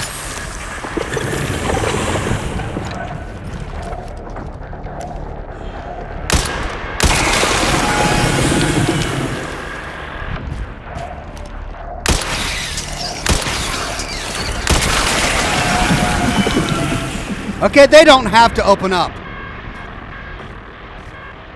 You just save ammo if they open up. I need to repair my armor. Oh god, I need to repair my armor.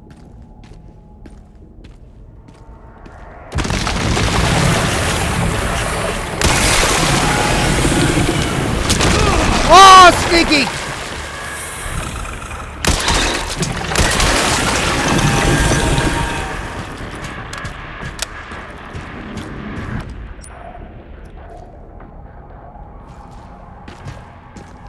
Thought I saw a box.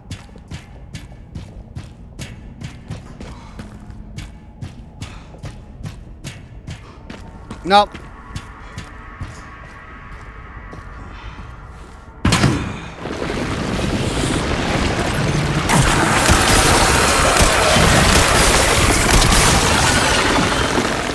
Just so you know, I've killed every plant I've ever had.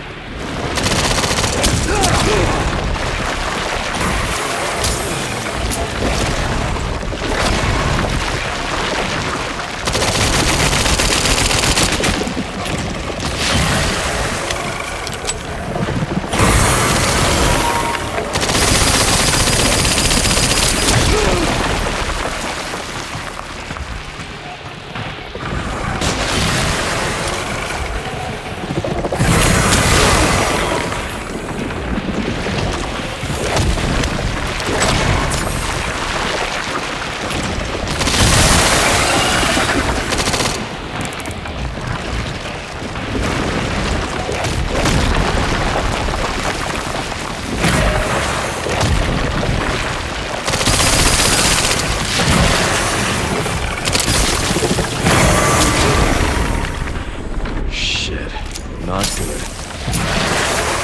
That's not bad.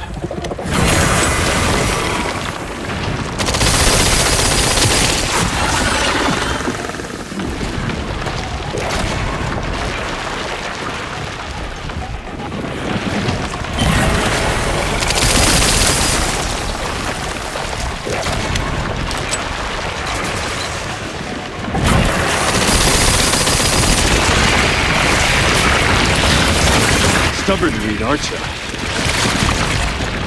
Time to burn you up from the roots.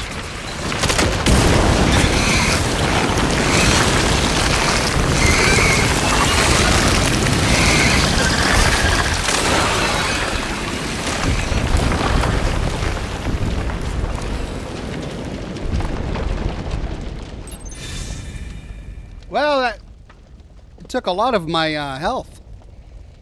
Thankfully, I had all of that SMG ammo. That really saved my bacon there.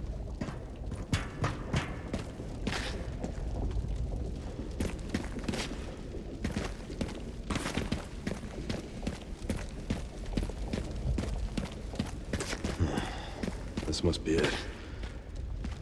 Well, that looks like an umbrella facility if ever I've seen one. Ooh, how many injectors do I have left? 3.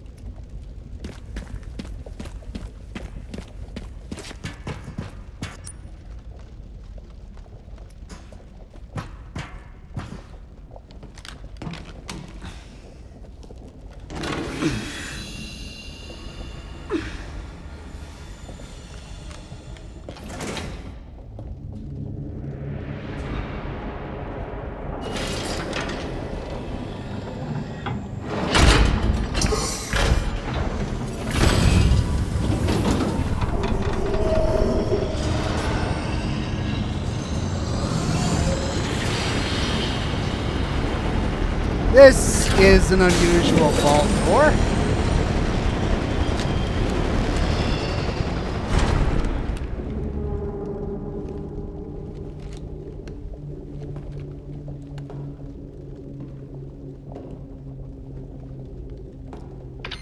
Sherry, I found some kind of massive facility. What do you think it is?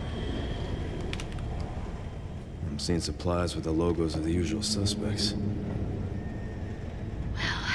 Whatever it is, clearly wasn't meant to be found. Yeah. You're telling me. How does he still have reception with her? Like, I lose reception when I go in a tunnel. He just got locked in a vault. How is he still able to communicate?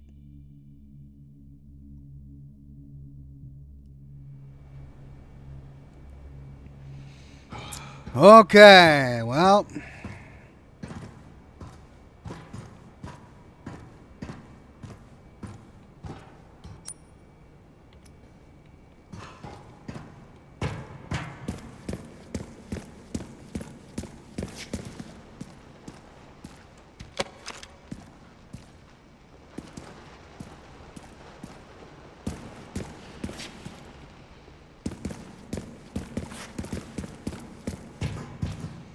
Elevator.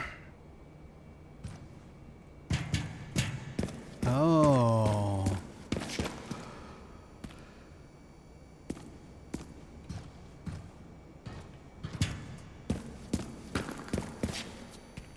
I'm assuming that's explosive. It looks explosive.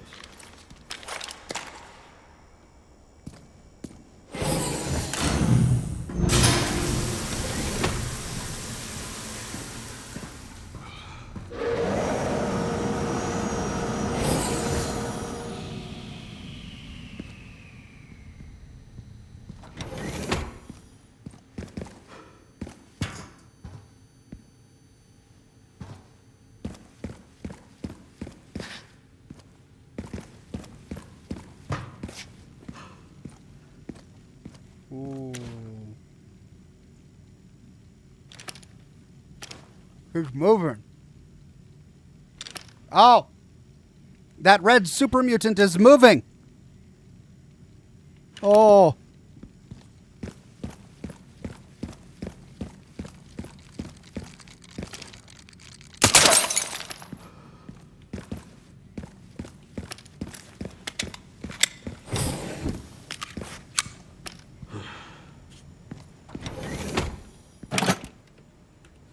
Yay, that's what I needed. Save point.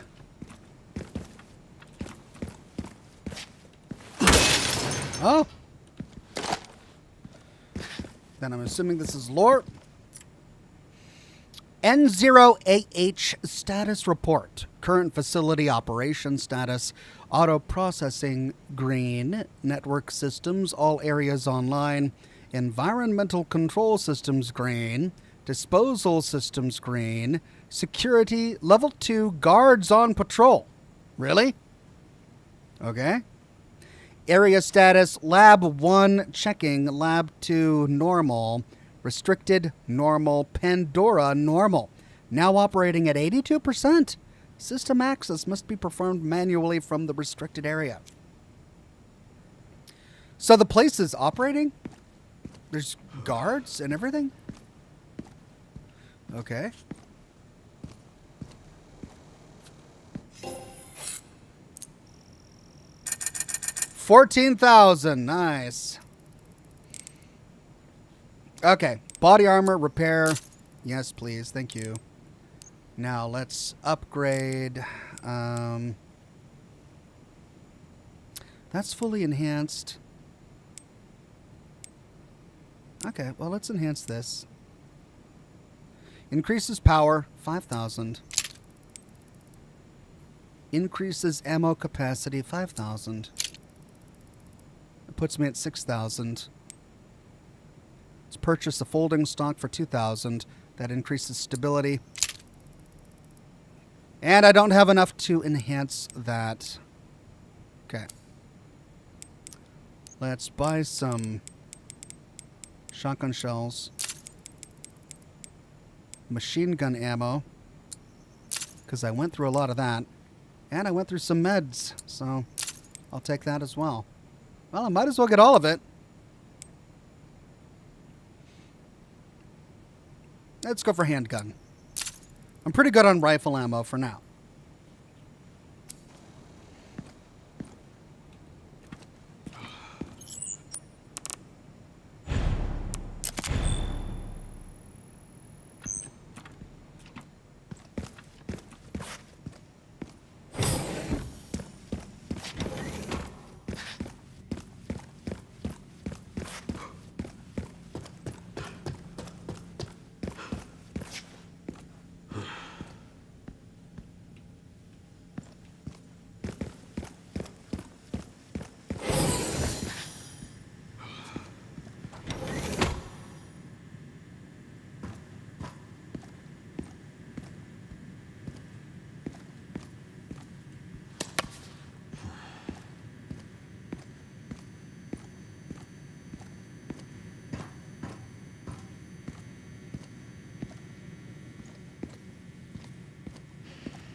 Okay, what'd I miss? Nothing. Got it all.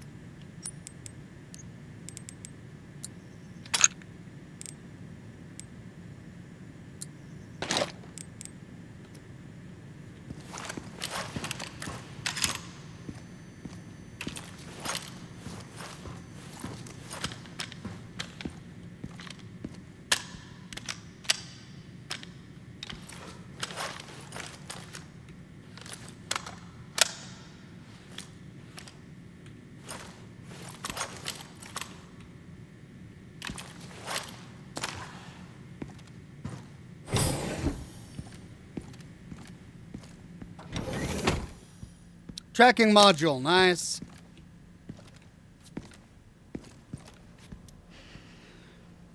And lore.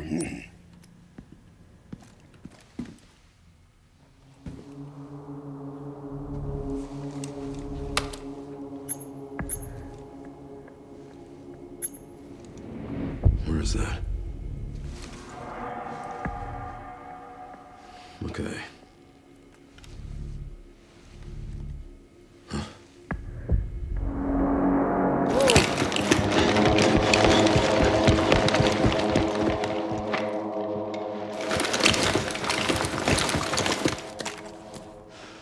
Feeling I'm not wanted around here. Great. It's the Metal Gear Solid portion of the game.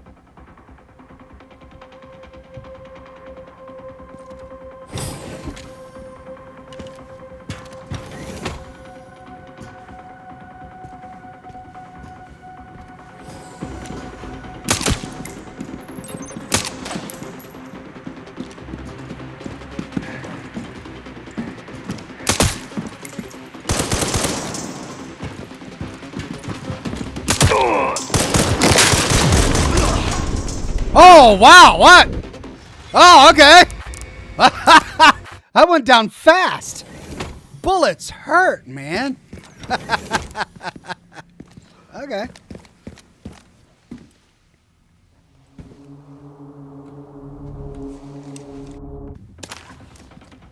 I'm getting the feeling I'm not wanted around here.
Shotty!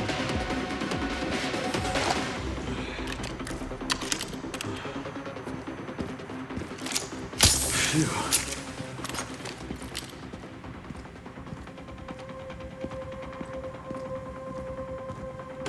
Well, I wish I had a silencer for my rifle, but I don't. I don't think I do. Wait, do I? I do have a silencer, but it was really loud when I used it. Well, I mean, silencers in real life aren't really silent, so maybe that's what it is. Maybe it's a realistic silencer.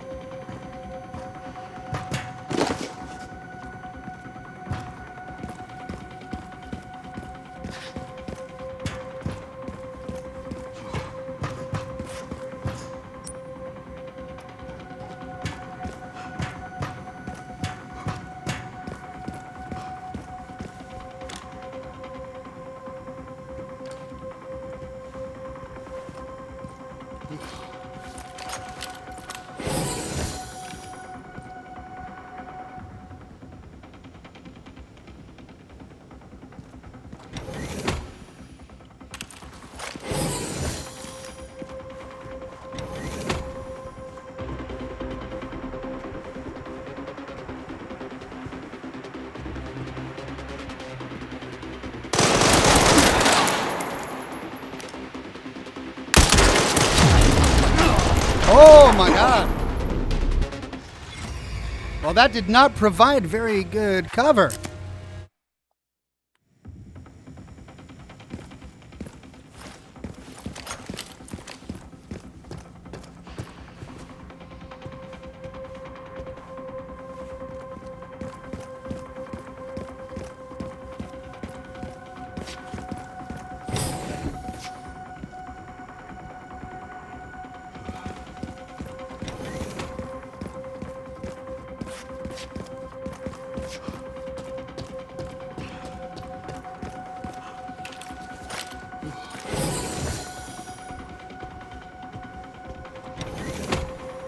There's no one behind me, no one above me.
Oh my god.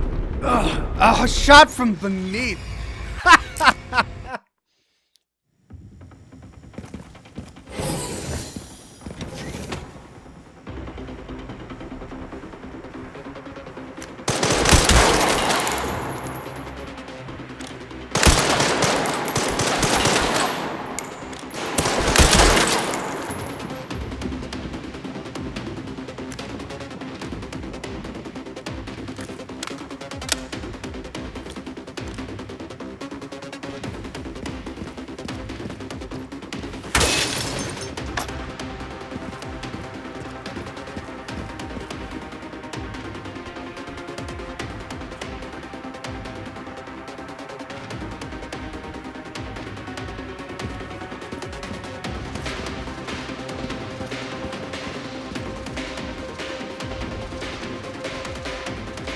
Well, I gotta go up.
How did I not get him?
Liquor. Oh no!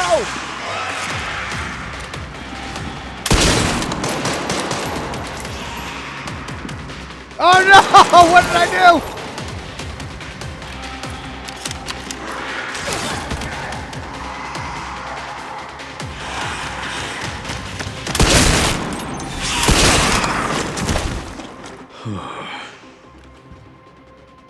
I released a liquor. Well, that last bit was really messy. But I got through it.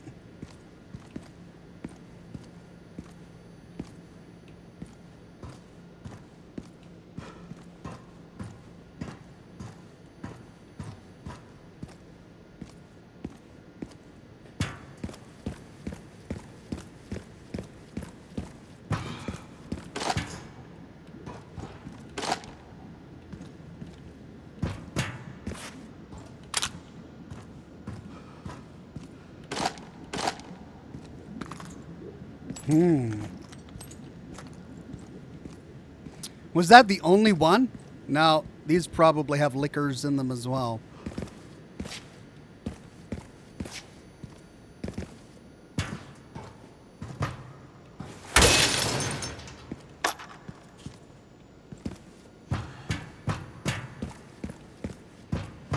Okay. Oh, more machine gun ammo.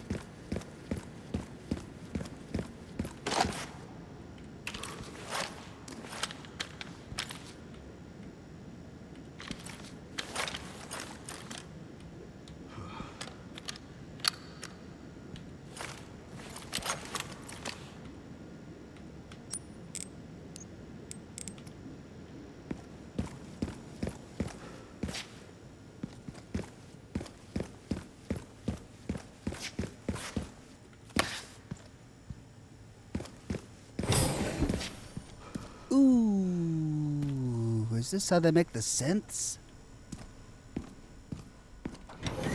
Here at ARC, your movements will be constantly monitored.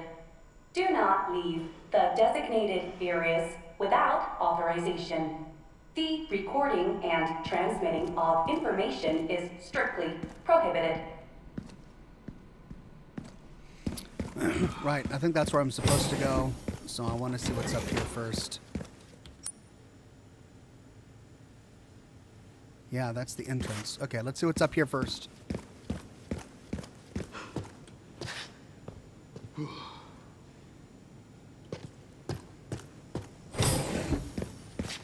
Aha. Okay.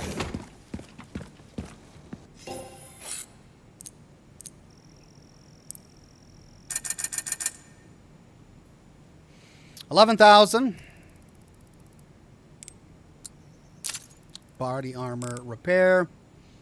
Leaves me with 10,000 left. Let's enhance the folding stock. It's going to improve my stability. And that's fully upgraded. Fully upgraded.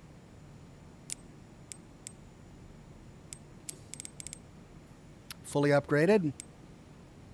Fully upgraded. That leaves just the hatchet and the Requiem. All right, I suppose the hatchet then. Oh, but I can't afford it. Okay, let's get... Well, all right, let's get rifle ammo.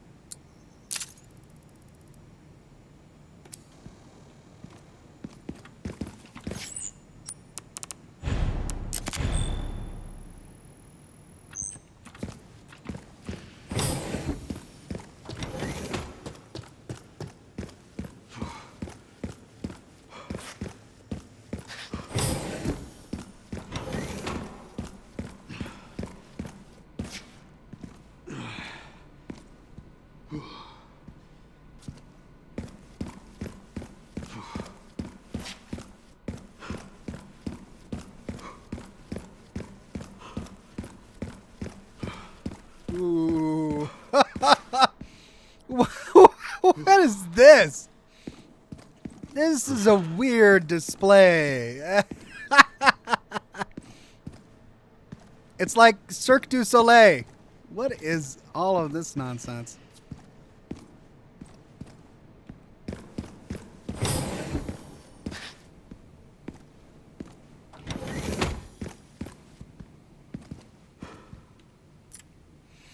Product Catalog 1, 2026. Codename blah blah blah. Price $30 million. Product specifications. Umbrella Corporation's Cerberus has been further enhanced and enlarged, resulting in increased combat capabilities. It can track and pursue targets at speeds exceeding 60 miles an hour. Code blah blah blah. Liquor. So the first was Garmer. The second one is Liquor Beta 2. Product specifications, originally an infection anomaly. Rigorous experimentation revealed the key to activating the mutation, paving the way for commercialization. Product boasts enhanced climbing capabilities and possesses sharp claws and a pointed tongue. Codenamed Plant, $100 million. Product specifications, a prototype bioweapon developed from a viral plant infection found in the Arklay Mountains and Raccoon City. And then this must be the note attached to the screen. An incident occurred during the transport of the experimental Plant 43 and has resulted in an infestation near the service entrance of ARC. Always exercise extreme caution when transporting bioweapons. Yeah, well, I guess that's a note to self.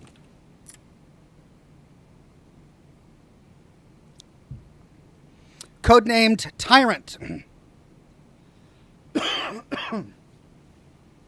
Specifications, a humanoid bioweapon with exceptional combat capabilities. It can execute simple commands, such as tracking and eliminating targets, and comes with a coat as standard for effective human disguise. Comes with a coat. Code Nemesis Gamma, price negotiable. specifications based on the Umbrella Corporation's parasitic NE Alpha, this mass-produced model focuses on cost reduction and performance enhancement. Repeated improvements have resulted in a significant boost to physical ability and recovery, regardless of the host's durability.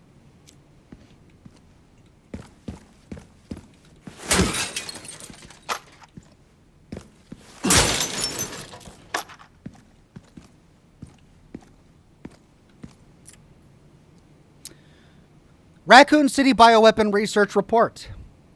As previously stated, ARC is focused on bioweapon research and development utilizing the unique environment of Raccoon City.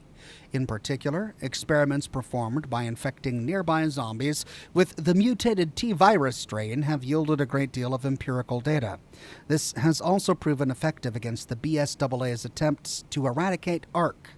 The development of a new bioweapon based on this hard data is in the final stages. If said bioweapon is released, we can expect further profit growth next fiscal year. ARC has now become a key bioweapon production hub of North America. It'll continue to bring great benefits to both us and the United States.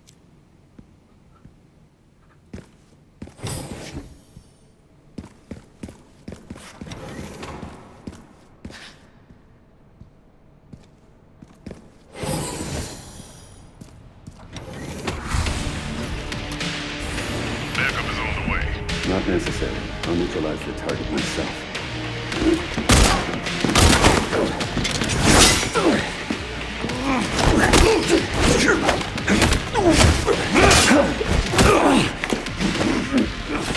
Is this where he finds out that he's fighting a clone of himself?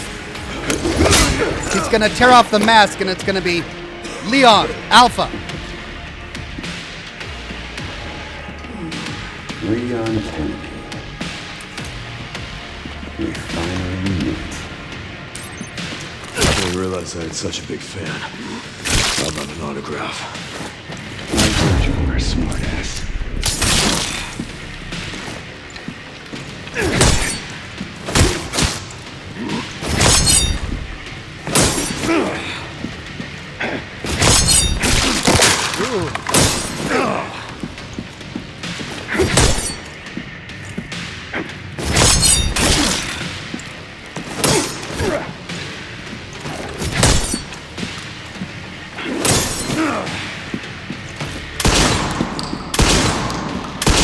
Really?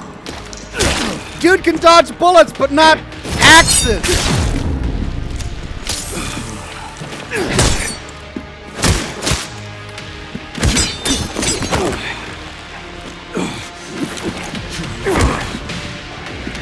Not bad for someone at death's door. Worried about me? How sweet.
Oh, now we can use bullets, huh?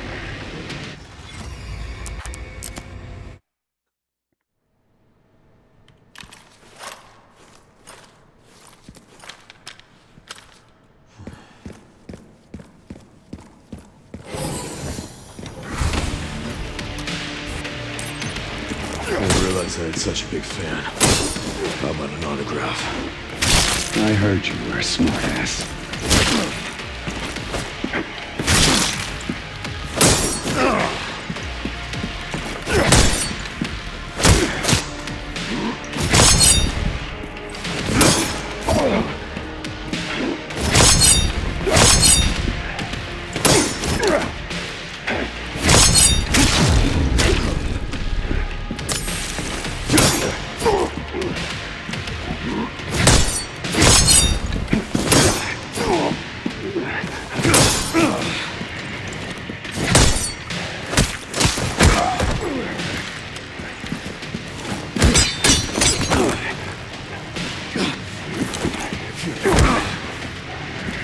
Not bad for someone at death's door. Don't worry about me. I'll be free.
Perfect.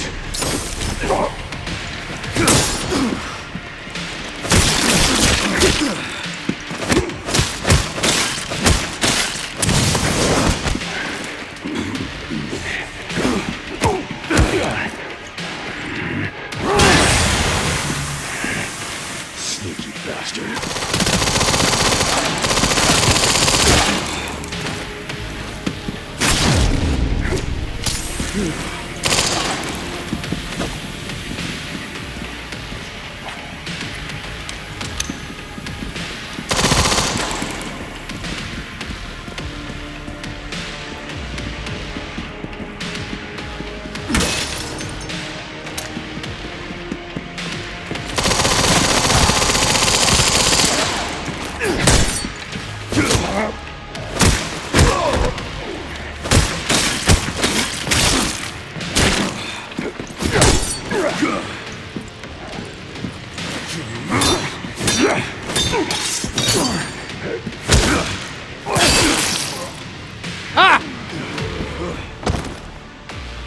Chop!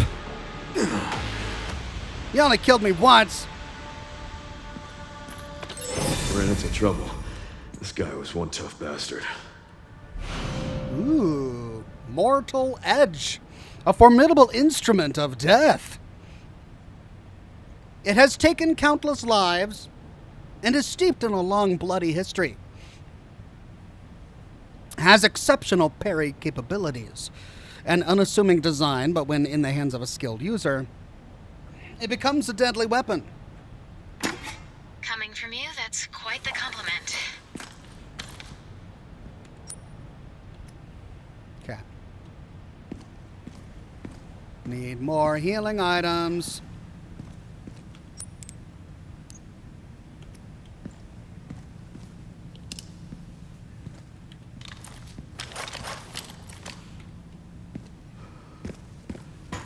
Grace should be nearby.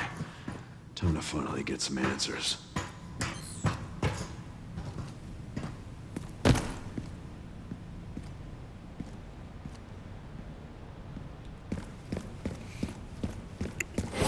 Can I go back and save? Yeah. Oh, did these respawn?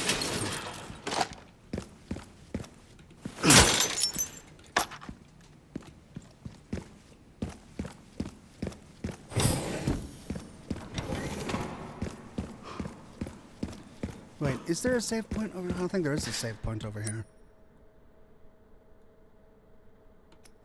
Alright, let's just keep going.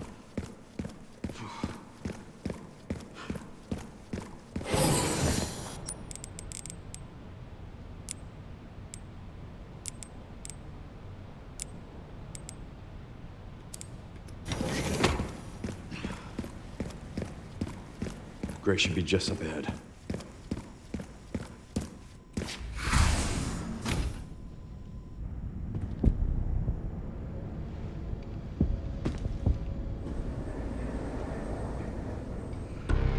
Oh no, it's the Incredibles. Grace, this is where we are. This is where we The are. world is under threat. This is where we The are. technology to control another's will already exists, but it's not efficient at infecting others. I believe Spencer solved that with Elpis. That The is what it connection is. sealed Raccoon City to save it for themselves, and it's been waiting here ever since.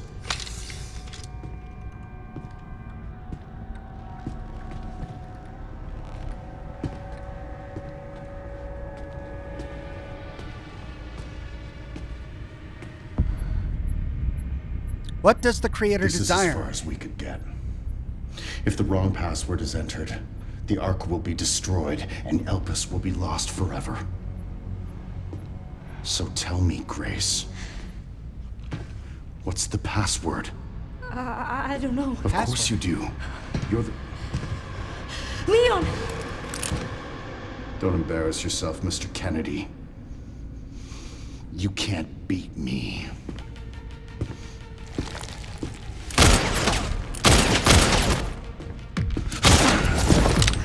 Aren't we fancy?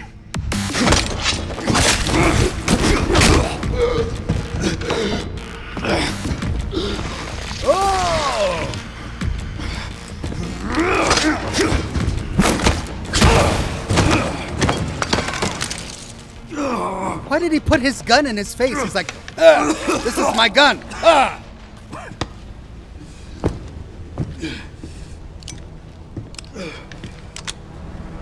I love his revolver, by the way. Oh, wait! You still need me, right?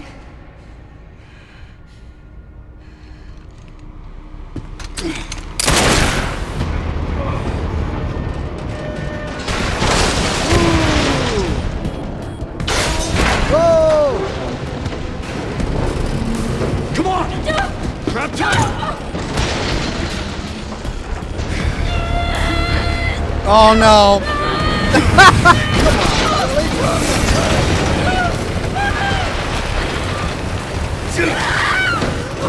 Well, that was lucky.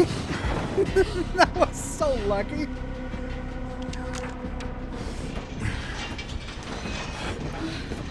It's like the final lightsaber scene in Star Wars. They just happen to find the floating Wait, scraps of metal.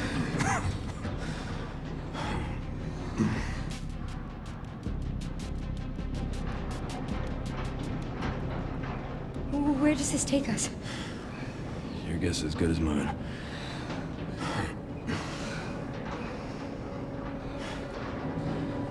Time to get off. Come on.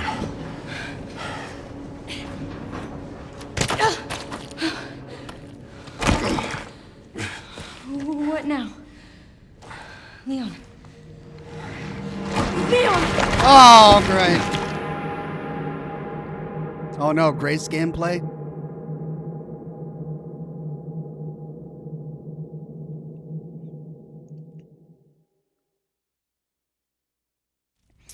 Joshua Corbett says, I don't always do evil stuff, but when I do, I make sure to have a fully tailored white suit on. Yes, and you don't wear a coat like a normal person. Sleeves? Forget that. Put it over your shoulders, like a cape. But don't buy a real cape. It's a coat, but you wear it like a cape. And you say wonderful, enigmatic things like, this is where we are. That is what it is. Deep. Leon, are you okay?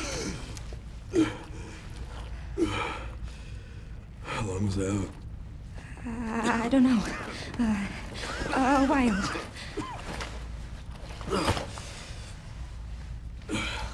Those marks. It's T-virus.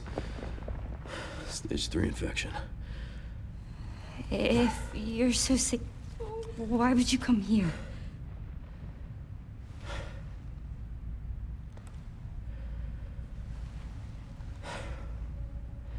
This place.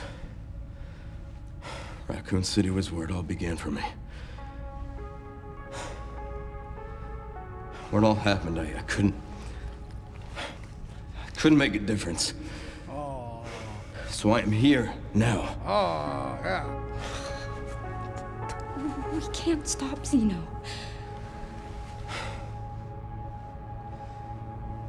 He said something about you having a password. What was he talking about? I don't know. I'm sorry. Here.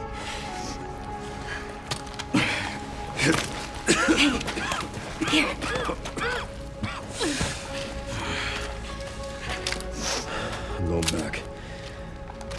I'm gonna destroy Elvis. I'm coming with you. No, you're not.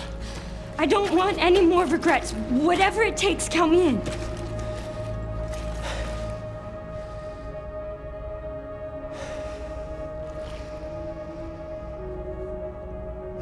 If anything happens to me, you promise you'll end this. Is Leon gonna die? I promise. Come on. Find a way out of the dump. Oh man, I'm playing as Grace. Oh man. Alright. I mean, dude, you've got healing items on your inventory. I know, I gave them to you. Why don't you use them, man? You could be at full health right now. Just open your bag and use your healing items. Look, there's a door over there. Crane's blocking it, though. Rafflecake says, was he just gonna leave her in the dump? Lol. Yeah, I know, that's the thing. He's like, you stay here. I've got to finish this. Stay here? What? In this? No wonder she said, I'm going with you. Of course she did. All right, so we gotta move the crane. All right, so it's a puzzle. Let's go move the crane. I can do that because Leon won't take his health items. Here, give me a boost, Leon. I can check it out for us. You think you can give me a boost? Guess we're about to find out. Just say yes. Come on.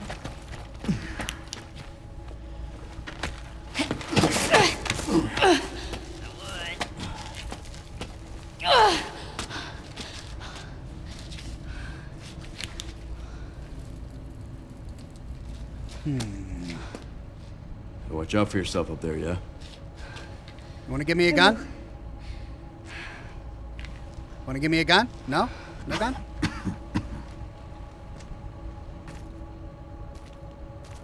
Oh, it's the survival horror portion. I got a gun! Yay.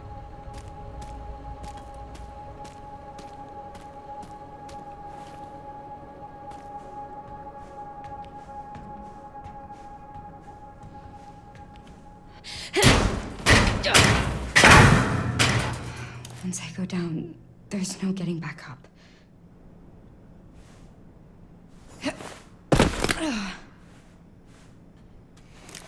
Okay.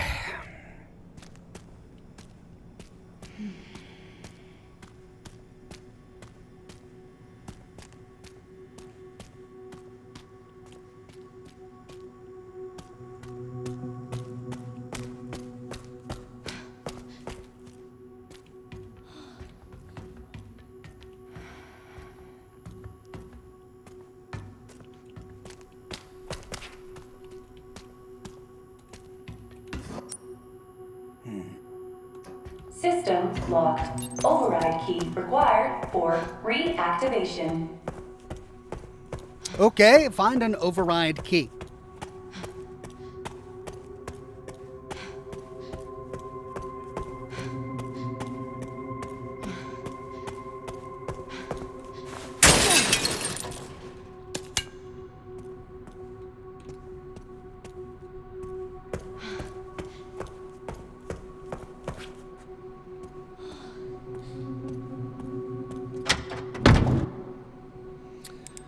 Oh, right. Store the empty bottle. It's been so long since I've played Grace that I don't really remember.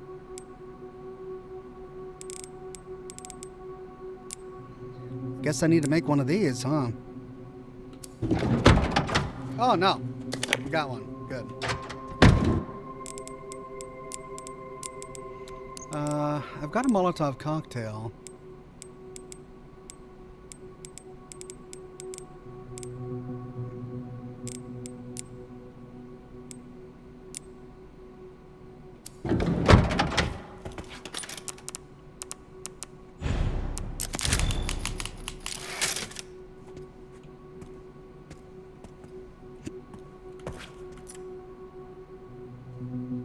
Restricted Area Archives Central Refining System, Pandora. Central Refining System, Pandora. Bioweapon Repository, Sterilization Chamber. Okay, just beyond here.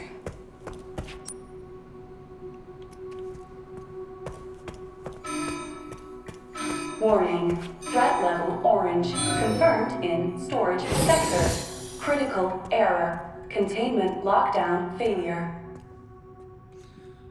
The game is trying to switch to a bottle. Why is the game trying to switch to a bottle? That wasn't me. The game was trying to switch to a bottle in my inventory, which means it's trying to tell me something.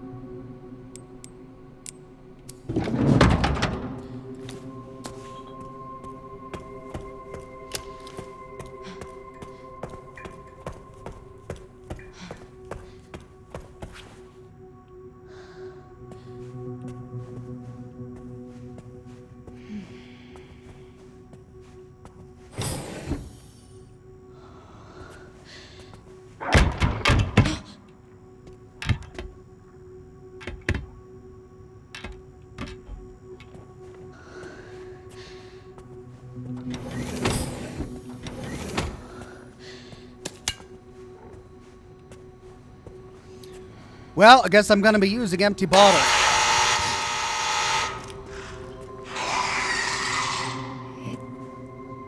Can't see.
Oh, I passed a makeshift knife.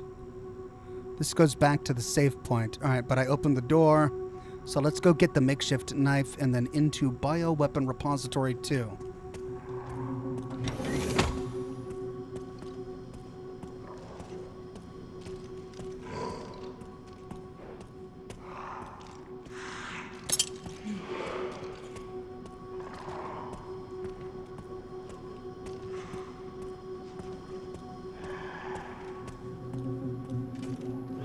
What is that?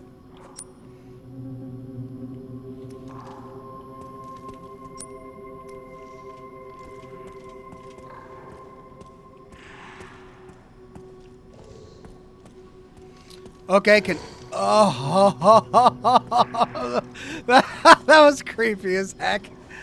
Oh, can I go under? There's no broken glass. Can I go under? Do I somehow lure them? Maybe that's what I do.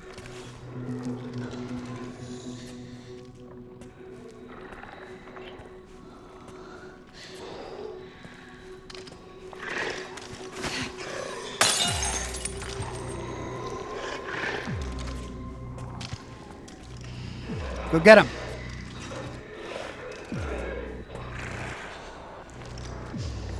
No.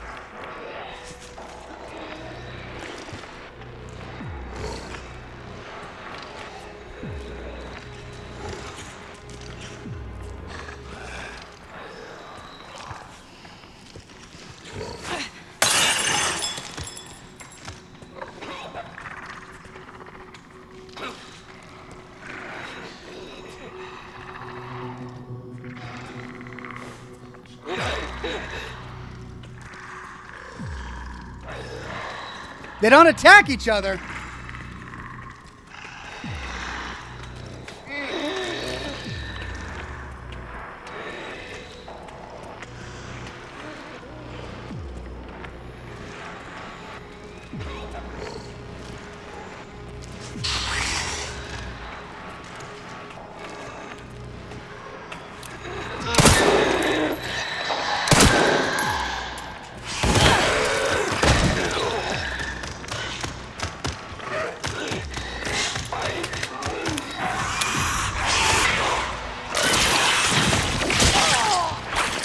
Ouch.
Okay, that sucked.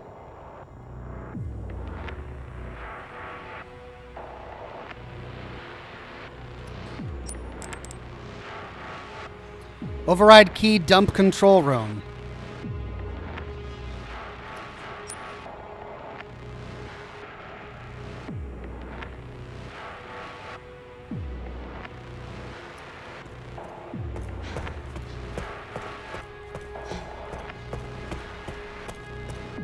All right. I'm not dead yet. Nope.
Okay, so that doesn't go there. That doesn't go there.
All right, Leon.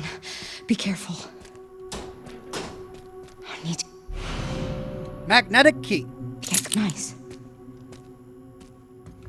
Okay, so that's going to open the big sliding doors.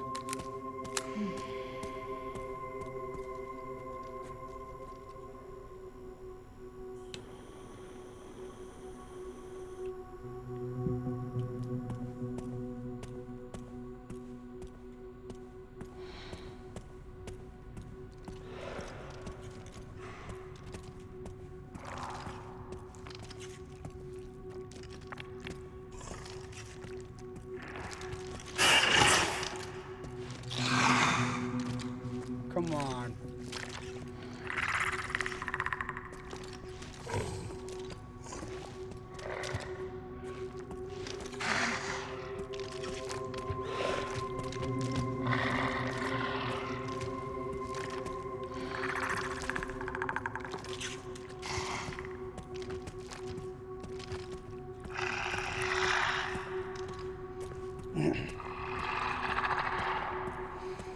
Diorm says, "Hey Ox, are you going to play the new Starfield DLC?" Probably not.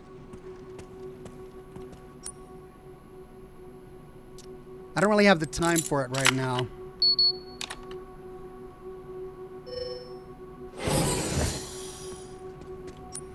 Okay, so there's also that one. Probably takes the same bio card.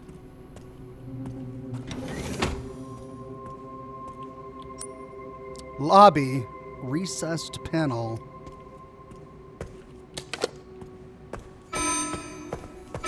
Threat level red in storage sector. Rebooting AI control center. Noah. Oh, no. You can now craft bottle of acid and various other items.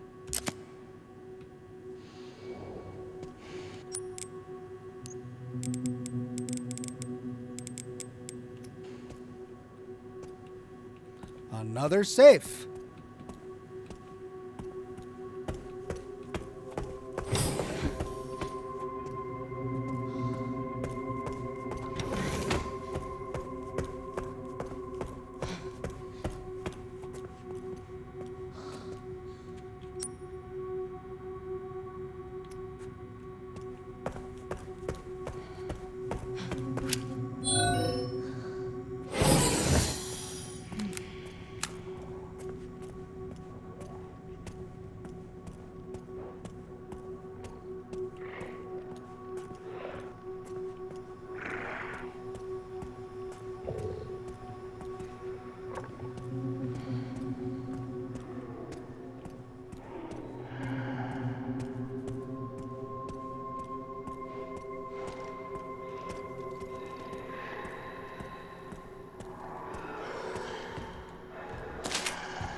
Sterilization chamber safe. Emergency supplies code 109020. Sterilization chamber safe. Ugh.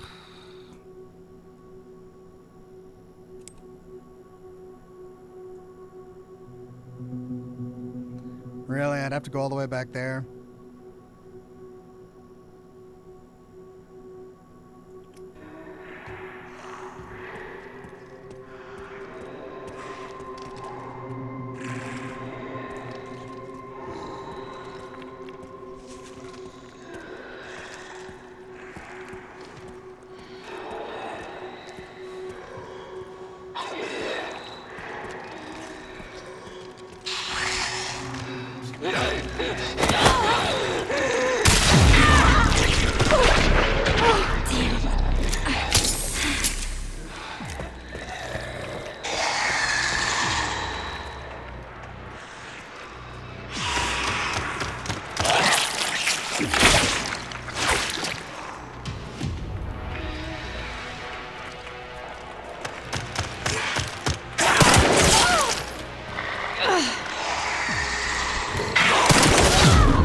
God, I'm stuck.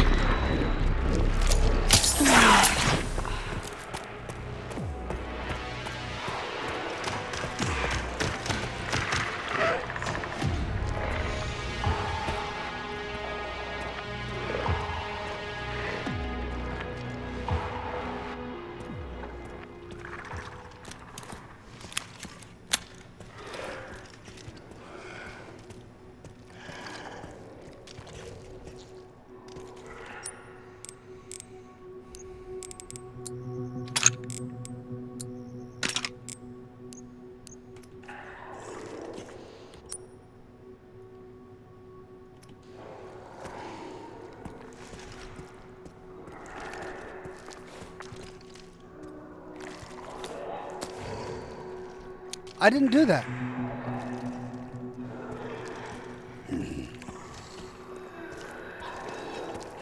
The game automatically switched to Molotov cocktails, so I think it's trying to tell me something.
What the heck?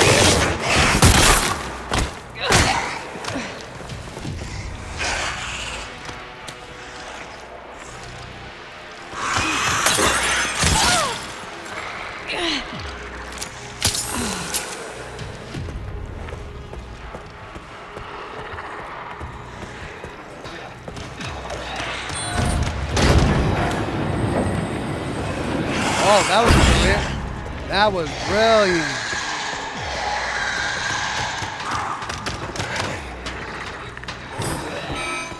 AI Control Center. NOAA. Reboot failure. No response. Noblesse orb, a beautiful white orb, one of the objects needed to enter the administration area within the Ark. Containment protocol inactive. Containment protocol inactive.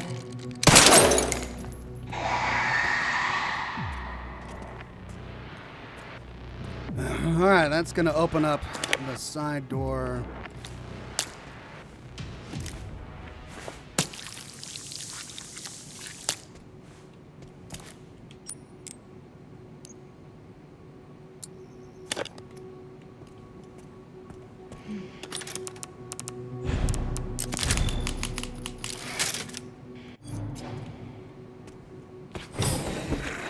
So we just gotta get back. Oh, there's a med injector behind me.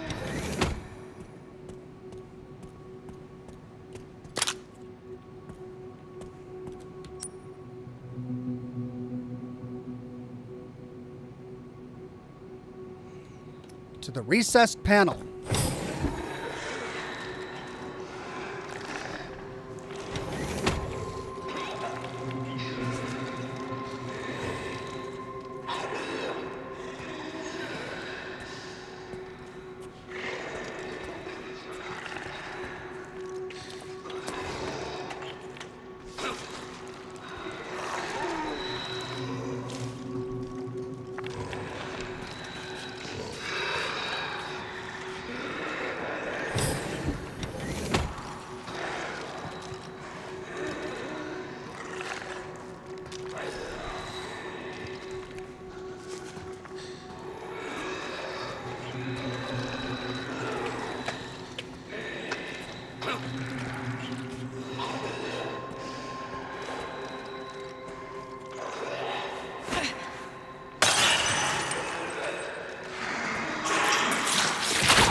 Oh, come on!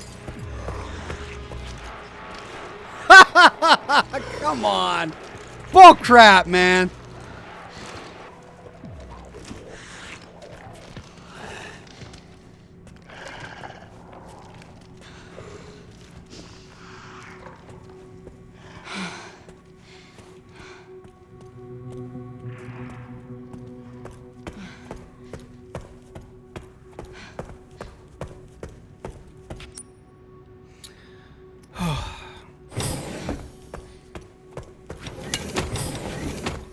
I don't have the... No, that's the monitor control room safe. I got that password, but I don't want to go back. So, forget it!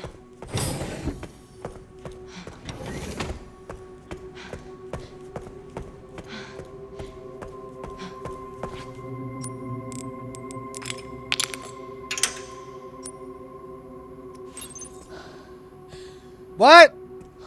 I need another one!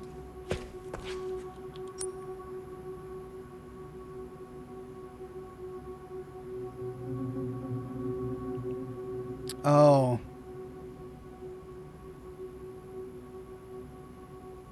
There was another door, wasn't there? Yeah. Oh, God.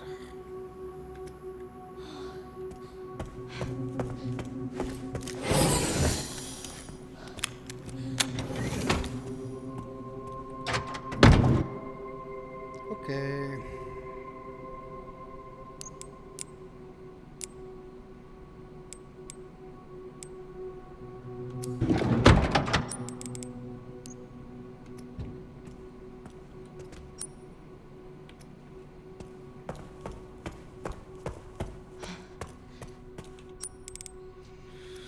So, that magnetic key is gonna have to be for that.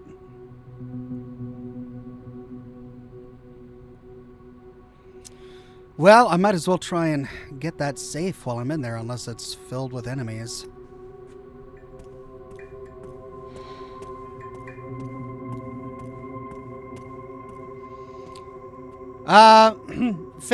Fanta says, "Hey Ox, have you ever thought about going back to the Assassin's Creed series?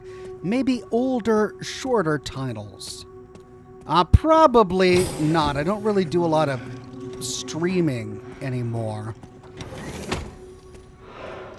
I really only stream once a week, and it's usually just like a horror game, you know?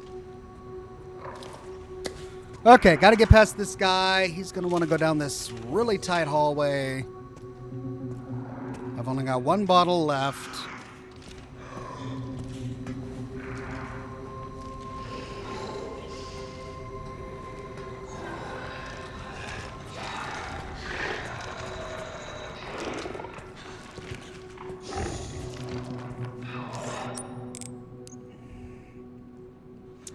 Right 10, left 90, right 20.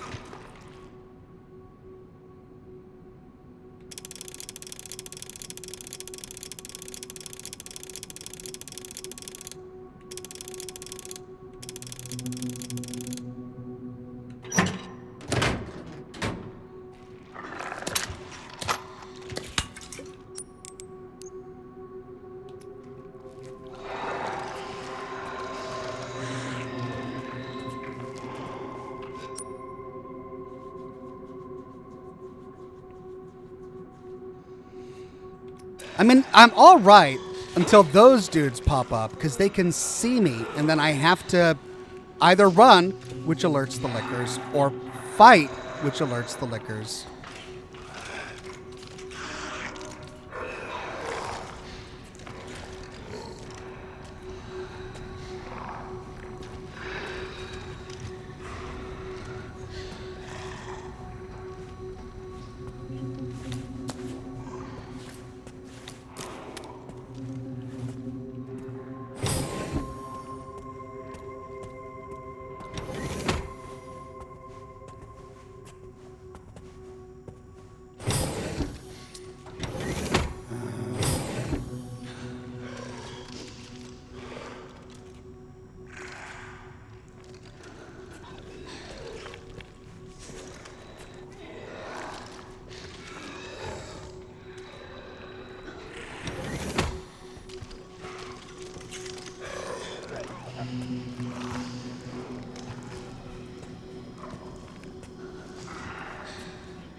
Ooh.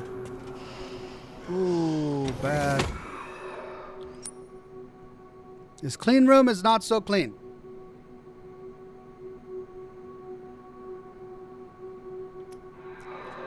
We're looking for a red orb.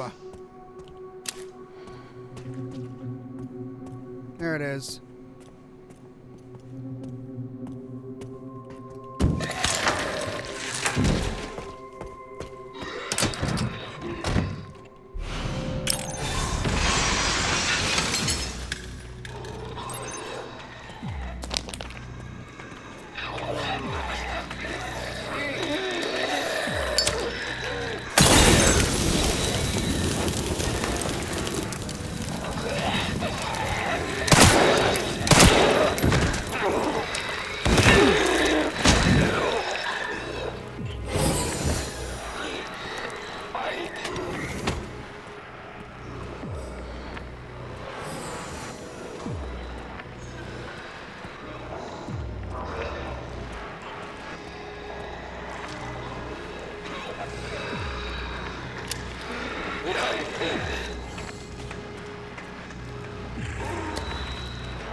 It's a floppy disk. They were popular in the 90s. Something important.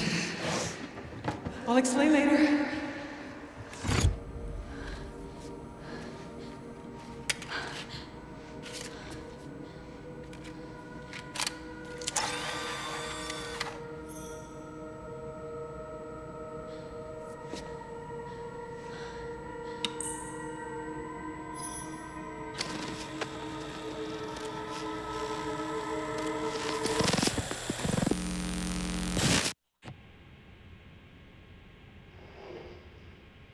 Shutting yourself away in a dark room like this is quite the change for you, after the life you've led.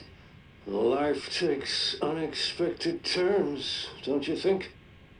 Looking back, do you feel that the choices you've made have contributed to your present circumstances? Of course. What you sow, you reap. Isn't that the natural order?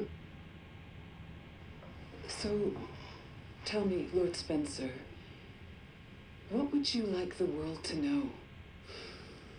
The truth. But, a short break before we begin, Miss Ashcroft. I'm not a young man. I don't have the energy I once did.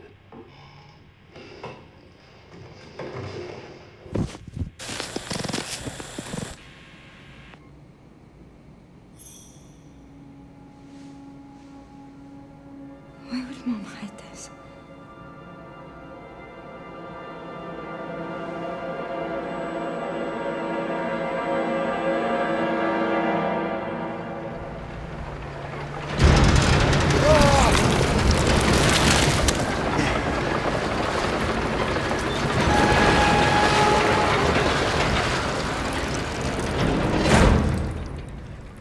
Okay.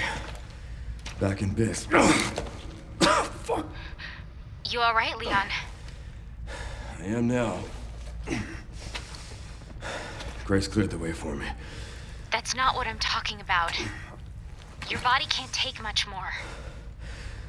I'm gonna settle this. You just send us a chopper for immediate evacuation.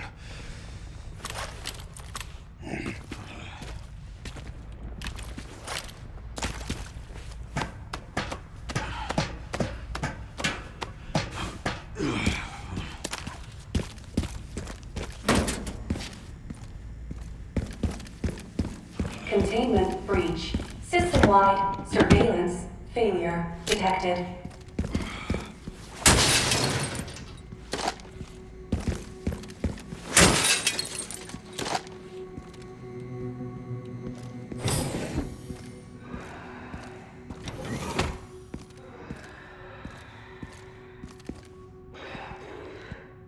Over there. Easy as pie. Easy as pie, Leon.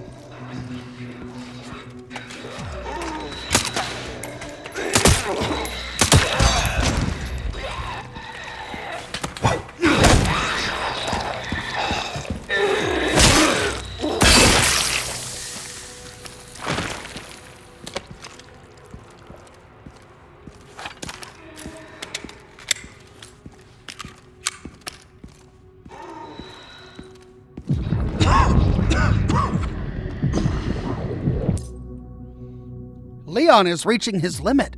Sudden bouts of coughing and blurred vision will cause him to falter. He can only wait for these effects to subside.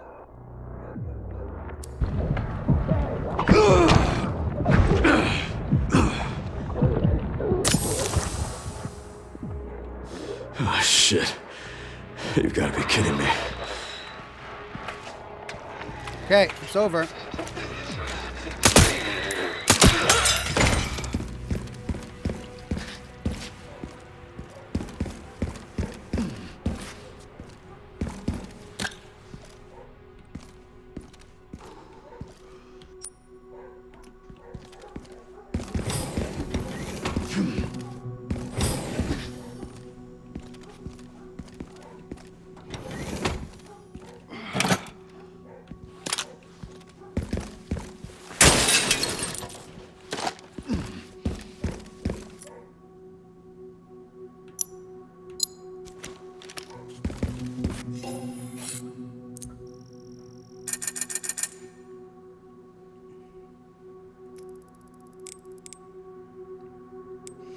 Okay, let's see.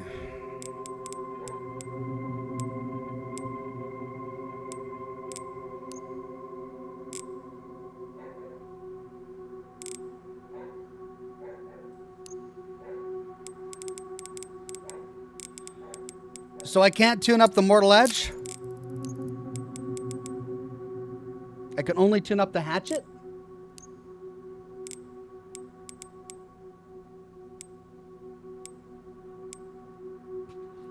I mean, I could sell Mortal Edge for 25,000. But if it's better than the hatchet... Power durability...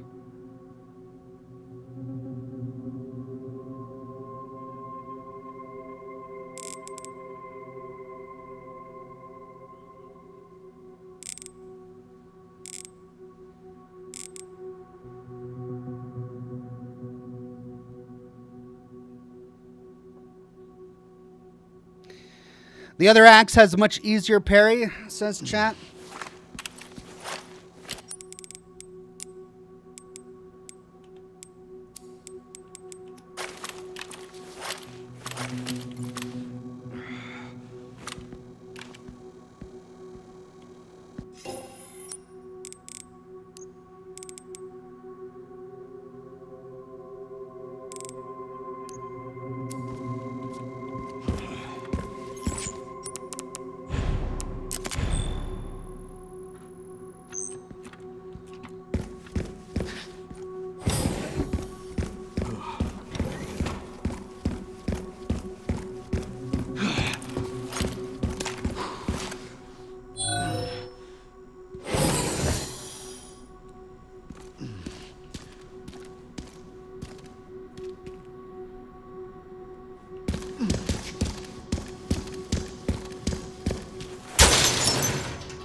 Security threat detected. Elevator shutdown in effect. Override police authorization required.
Haven't changed much, have ya?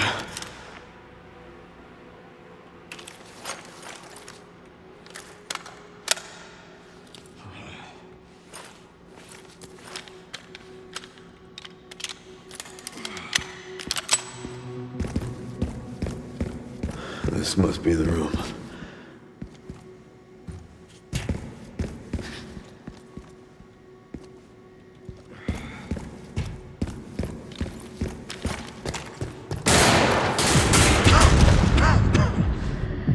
I'll take out as many of you fuckers as I can.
Okay, got into the central room.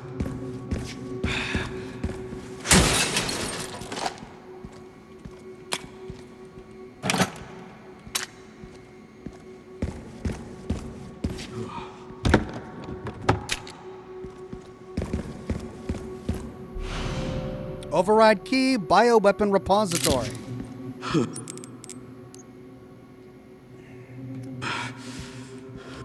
It's amazing how much more quickly you can get through things when you can actually use weapons. All right, control panel and bioweapon repository 11. Here we go.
Messy.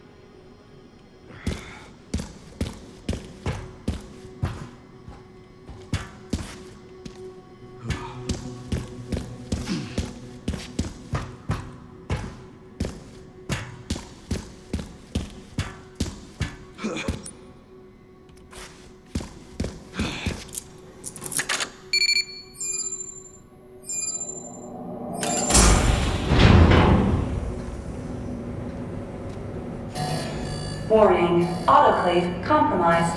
Pod lockdown unavailable. Memory corrupt. Self-repair functionality offline.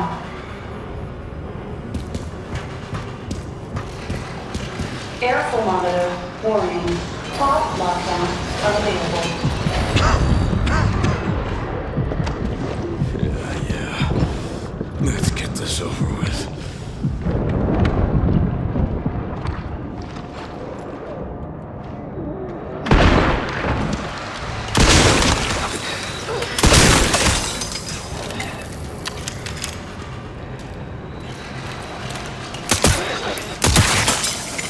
The elevator will arrive shortly.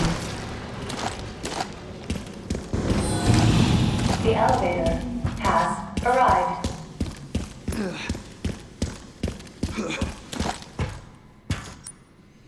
Okay.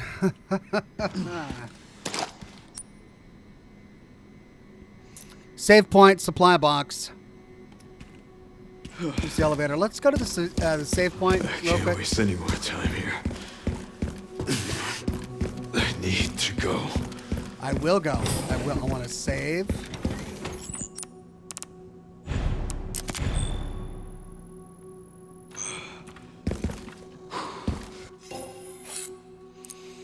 John Troutman says, thank you for the live streams. Good night, Ox. Good night, John. Thank you for watching.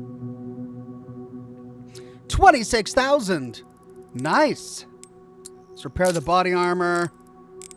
Let's buy everything.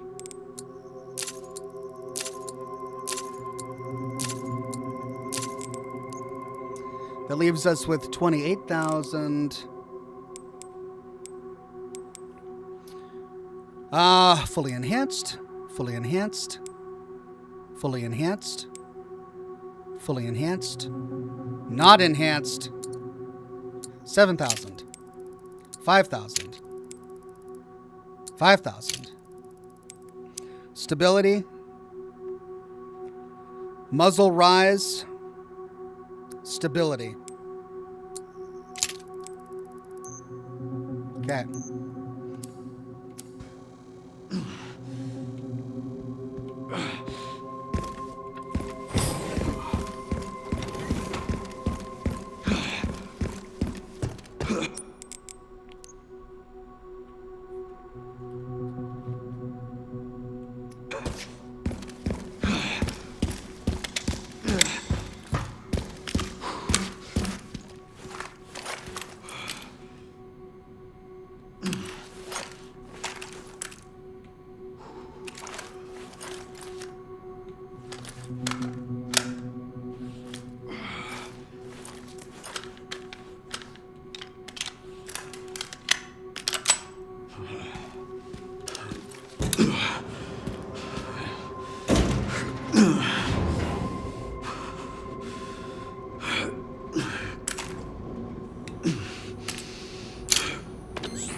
Almost there, Sherry.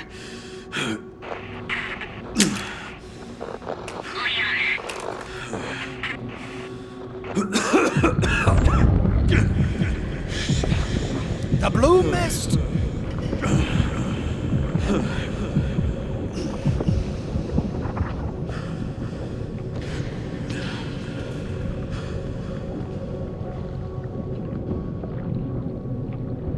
Oh God.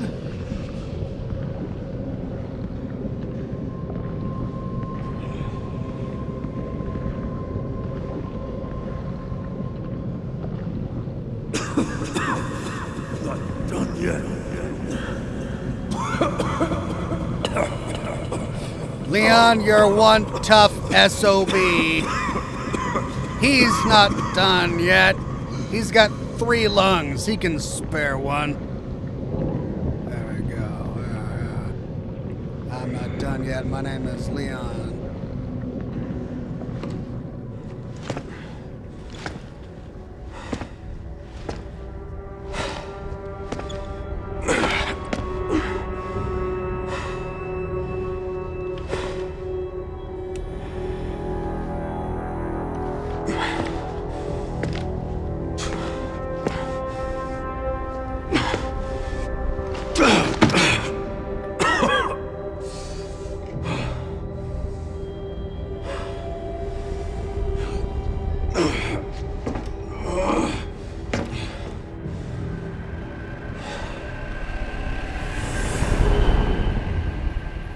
Meanwhile,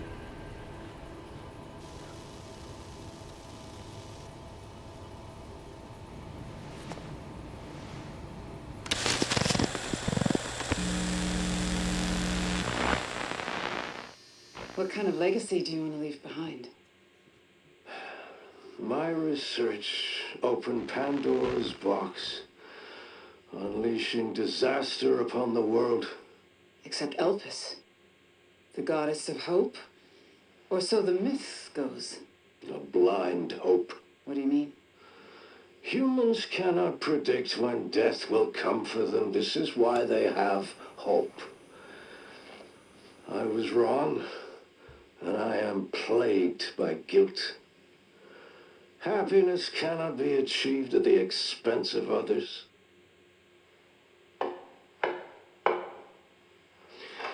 I think that's enough for today.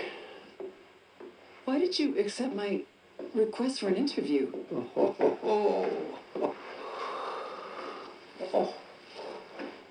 Who is that? Is that one of your subjects? Of course not. She was alone in the world. I took her in to make amends. Is she... Perfectly normal. Just an average child needing a home. Oh, sure. She is my hope. Aren't you beautiful? Would you like to hold her? Oh, okay.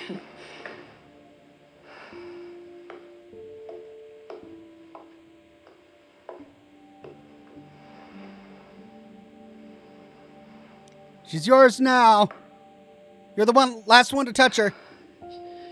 She's adorable. No take backsies.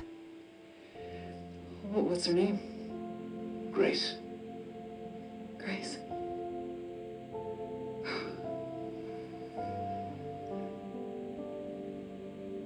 Is there anything else you'd like to tell me? I've said my piece. I only hope it serves as a requiem for those who have passed. Not your mom, Grace. Oh, poor Grace. Leon. Leon. Oh! His consumption gets worse.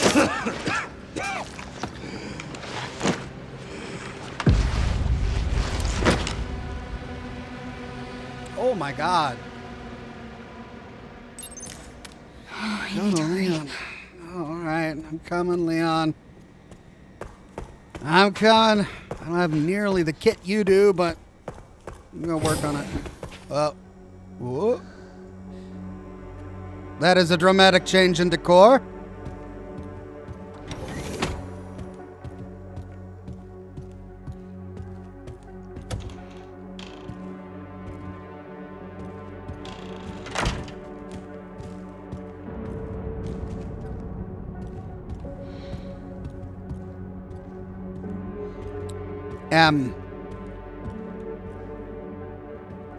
Mm-hmm.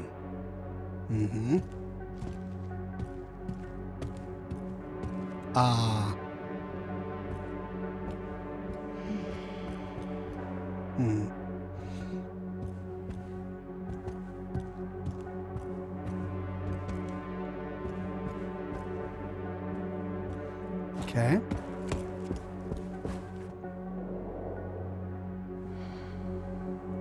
Yes, it is a wheelchair.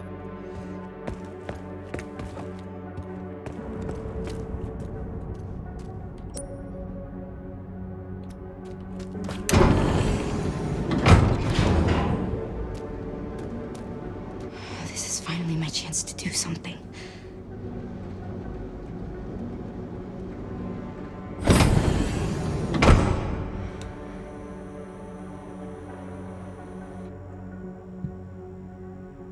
I don't get you, Grace. The kid turns into a giant walking chicken nugget. You have to kill him. Leon kills him. You become depressed and you walk off with that bad guy with the coat cape. And then now suddenly you want to do something? All right, let's do something, Grace. Save Leon. How Leon! How are you going to save Leon? Don't die, Leon. I'm Grace. I've got powers, maybe? Leon. Oh, no. Hey, it's me. It's Grace. Oh, please wake up. Come on. Wake up, wake up. Hey. Hey, you. I was just resting my eyes. You okay? Oh, let me help you.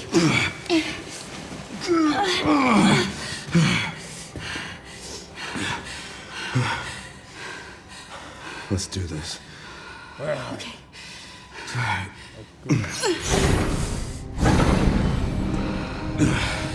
I don't know the password. It's okay. Soon left it wide open for us. Any wrong code will do. It'll destroy Elpis.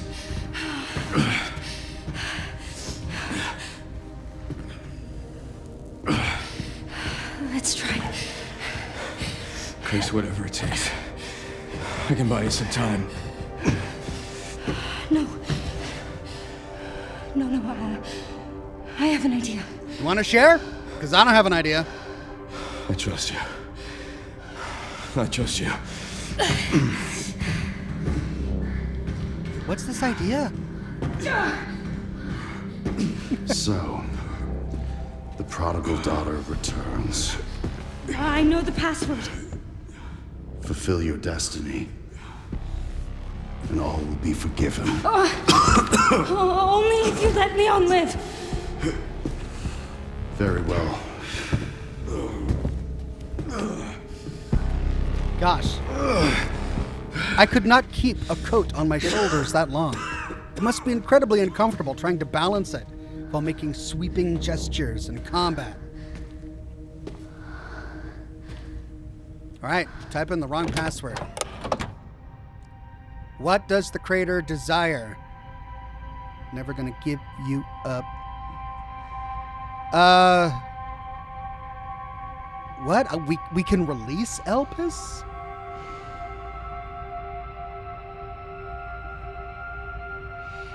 That would assume she knew the password, but she doesn't know the password. We can't release Elpis without the right password, which she doesn't know, but we have an option to do this? So wait, is it both the same thing? B.A. Killington says the secret is the coat is sewed into the shirt. I bet.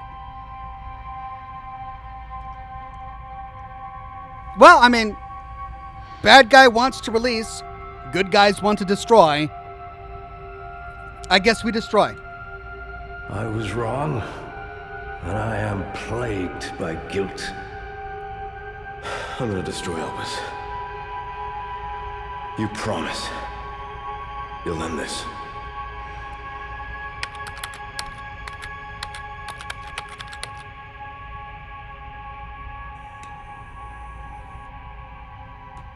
This is it.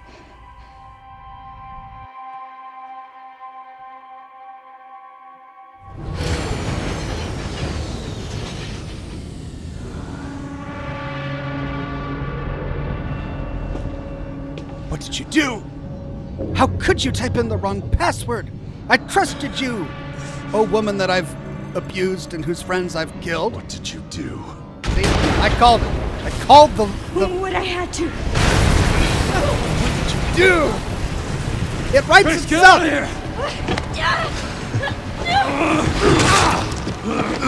Didn't dodge that. Go! Right behind you! Oh, no, you're not, Leon. What are you doing? Come on! Yeah, this is where Leon bids adieu. I've been saving his big gun for like a final boss fight. Here we go.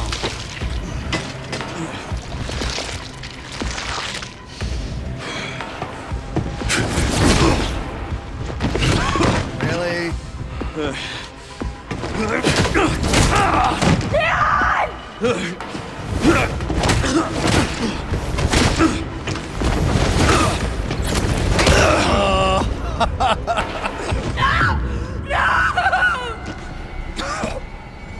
I feel like 30% of Resident Evil is just some character screaming Leon. It's Ashley screaming Leon, or it's Grace screaming Leon. It's just someone going, Leon! Why?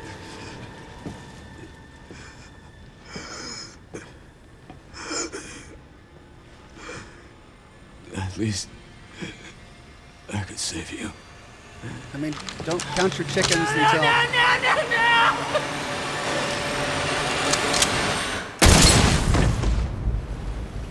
Really?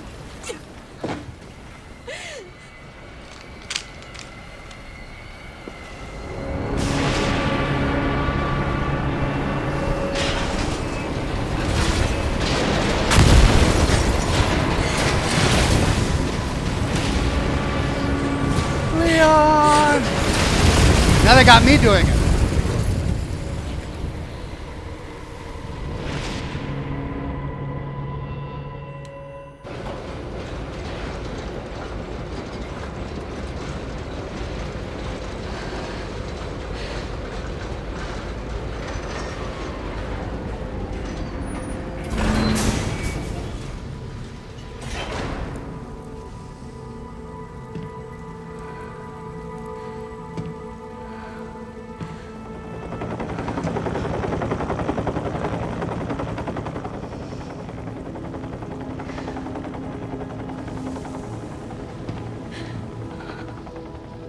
I wish I could have saved you, Leon.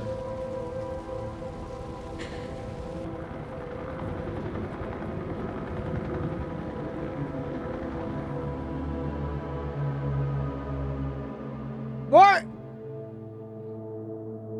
What? The end of this game is that Leon dies?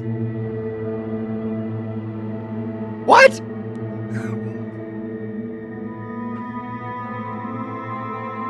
No way, man. That's the end?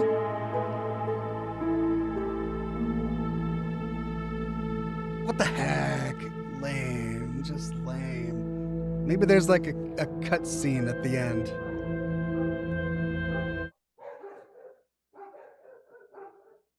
No, that's it. Results. Standard. Unlocked Insanity Mode. Available when starting a new game. The following content has been added to bonuses behind the scenes video. Reload and try the other one, says Alt Grendel. Alright. If I remember which save file. Challenges completed. Oh, yeah. Would you like to alter your choices? Yes. Okay, cool. This is really thoughtful of them. I'm glad they did this.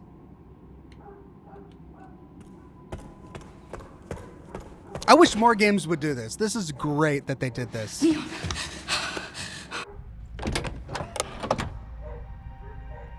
Okay, let's see what happens. Release Elpis.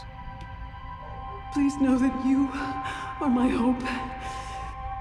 She is my hope. A blind hope. Okay.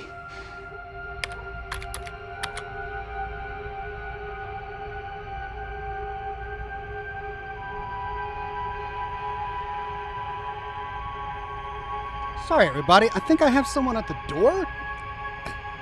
This early in the morning, I gotta find out what's going on. Give me a second.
Well, that was embarrassing.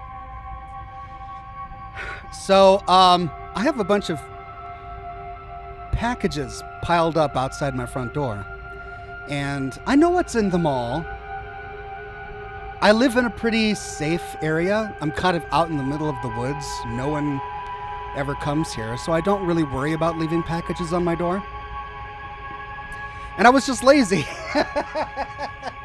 I know what's in all the packages. I don't need to open them right now. I'll take care of them later. So I kind of had a bunch of packages stacked up on my door. Well, apparently an Amazon driver came this morning to deliver a package, and he noticed all of the packages at my door, and he thought that maybe there was somebody inside who was suffering from like a medical emergency because they had not gone to the front door to retrieve their packages in like a day or so.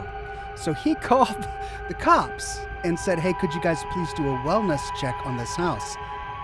And that was who was at the door. It was a police officer doing a wellness check on him. And I had to sit there and be like, yeah, I'm fine. I was just being lazy. Everything's okay. He was very nice about it. But yeah, that's what it was. I have not collapsed. I just was really lazy when it came to getting my packages.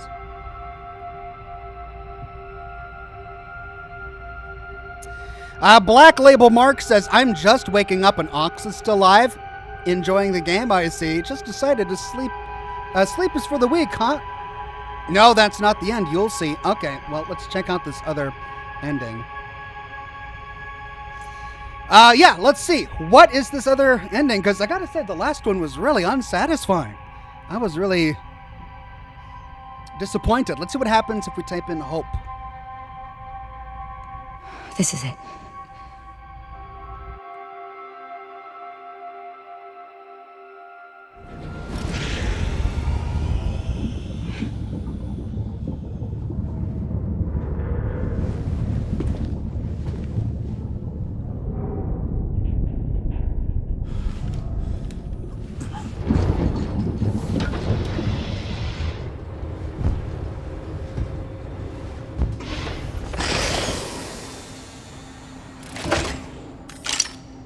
Okay.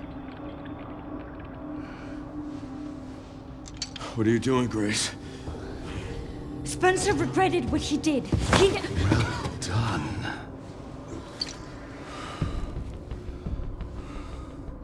You promised. Yes, that I would let him live. Oh.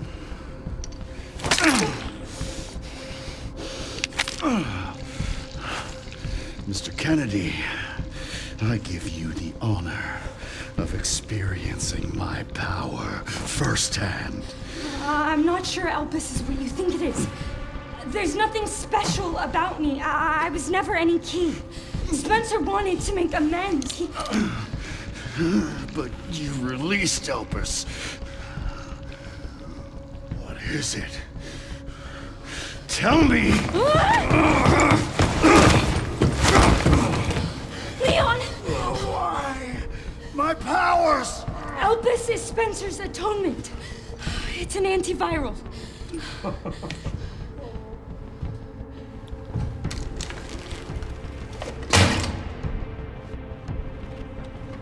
Amazing. I am humbled by my master's genius. Your research was wrong. Elpis wasn't a weapon. There was never a key. Spencer's paper was obviously incomplete. There was no connection between Grace and Emily. Do you know how much time and money I wasted on this? Don't you see the genius? With Elpis, all virus-based weapons are useless. The world order will be thrown into chaos. We wanted a weapon. Instead, Spencer gave us anarchy. I will carry his torch and bring his vision to life. You? You and Spencer were a means to an end. Yet he outwitted you all. Spencer defied us and paid the price with his life. He was nothing. You are nothing but an imitation. It's over, Victor. The Connections is done with you!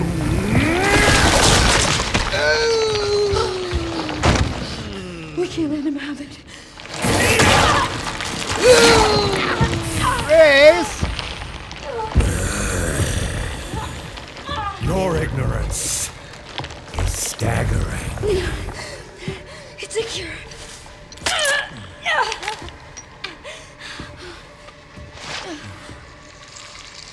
Oh, it's working. Leon, it's working. Wake up. Now, let it all come down. All of it. Okay, bad guy. Not so bad guy. Kind of bad guy.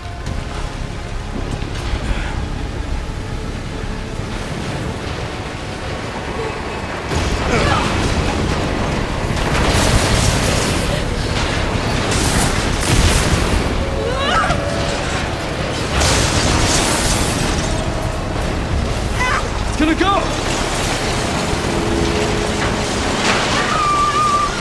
Grab something!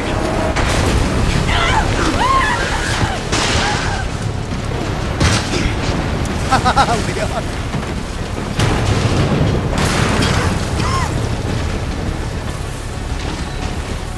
Grace.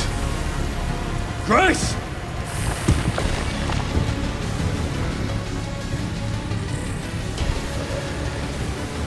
Time to bury Umbrella's last skeleton. Spencer's vision lives through me, and I will see that it is brought to fruition. And how many more will have to die for that vision?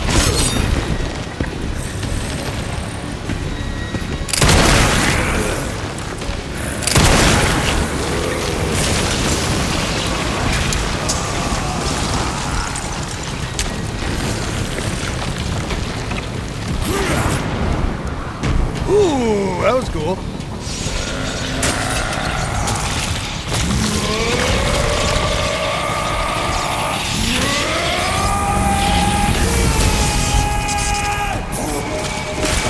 Oh no, I don't like the electricity.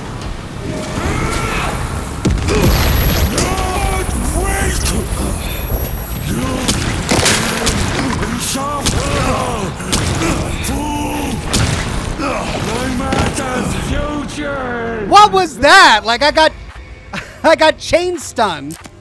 I couldn't heal. I couldn't do anything. I couldn't even parry. Spencer's vision lives through me, and I will see that it is brought to fruition. And how many more will have to die for that vision? Seems your skills have shown.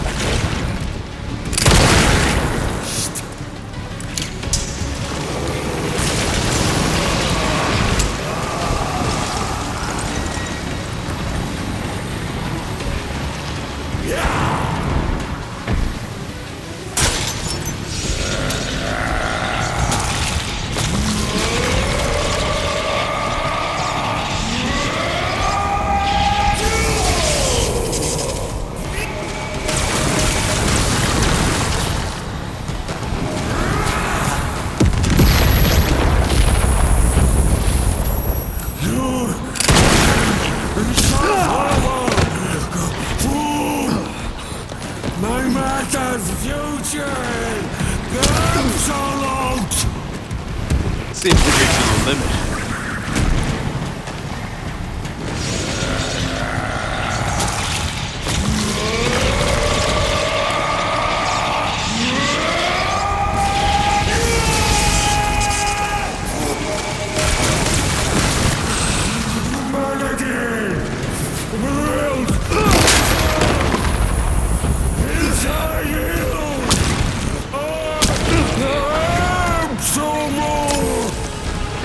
I will not let those ideals win. Give it up!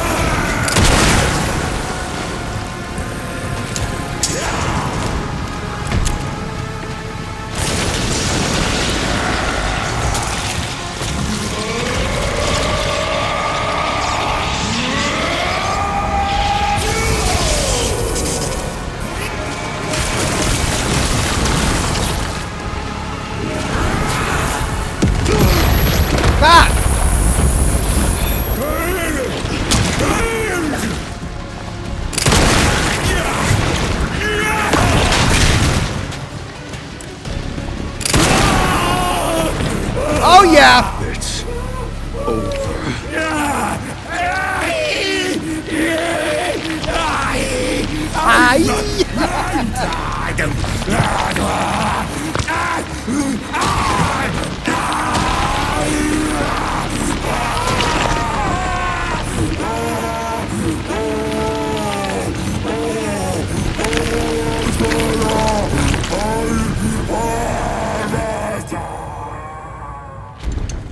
This is why you save all the big gun ammo Good riddance. for the very end. Makes the fight a lot easier. It was like, what, 6 shots? Oh! Oh, come on! Come on, man!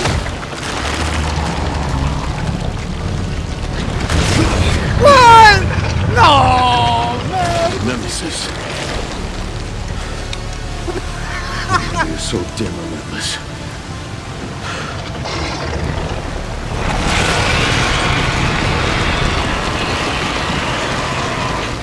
I'm out of big gun ammo! No!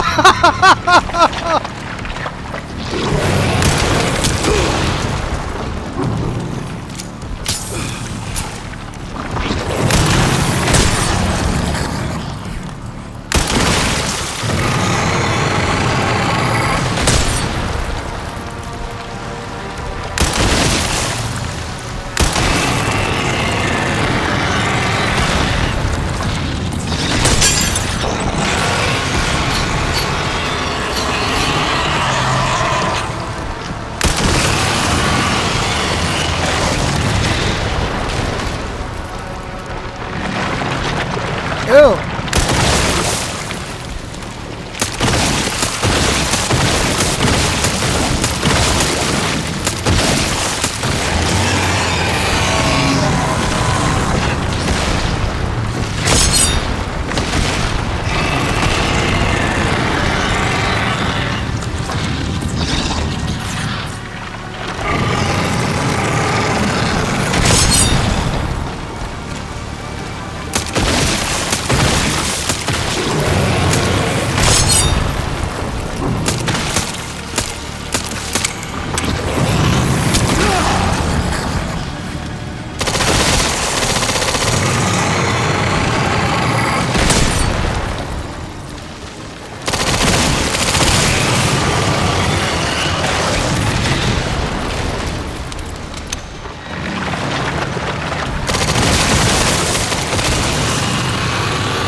Yeah!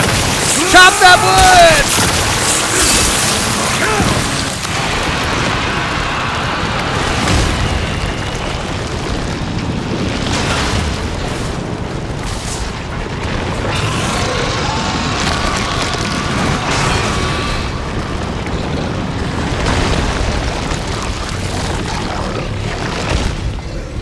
That's a big loogie.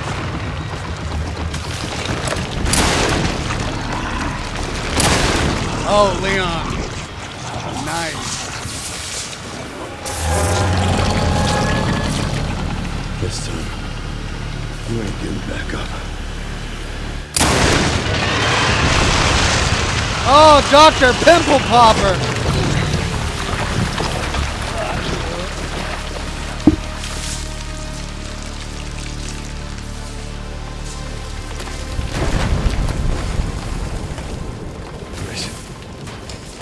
Grace, where are you? Sherry. Sherry, come in. Sherry. Shit. Grace! I mean, she did get stabbed through the gut.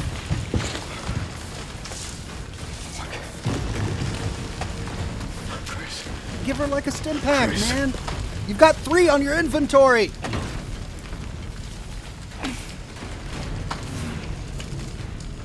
Leon. We need to get you out of here. Come on. Let's get you up.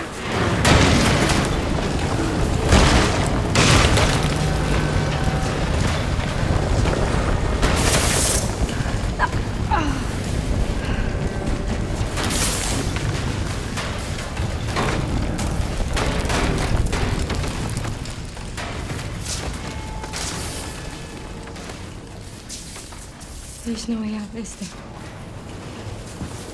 There's always a way out.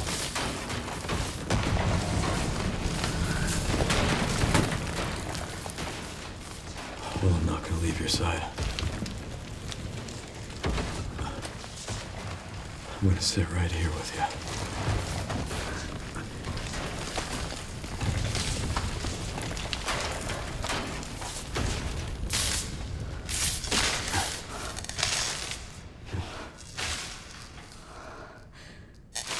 In the darkness.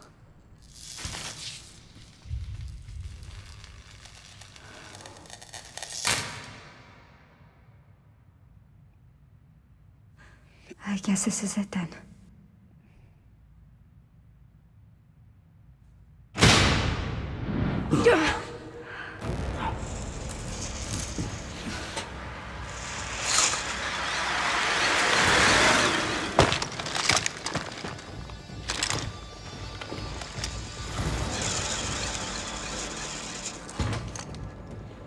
Welcome to the party, guys. Leon S. Kennedy? Depends who's asking. Alpha, you read me, sir? Yeah, they're safe. I got them. Yes, sir. Mr. Kennedy, I have a message from Captain Redfield. Oh.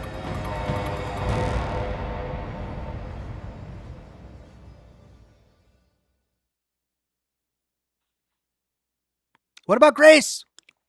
She got stabbed in the gut. She needs medical help.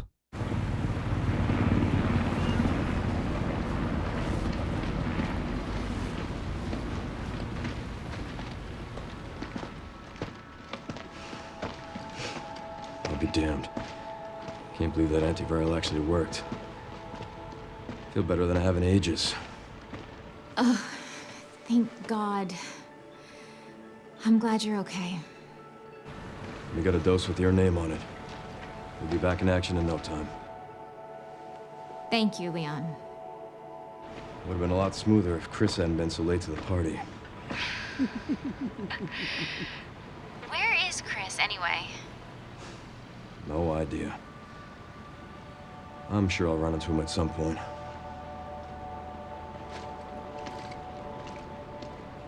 Yeah, I'll call you back.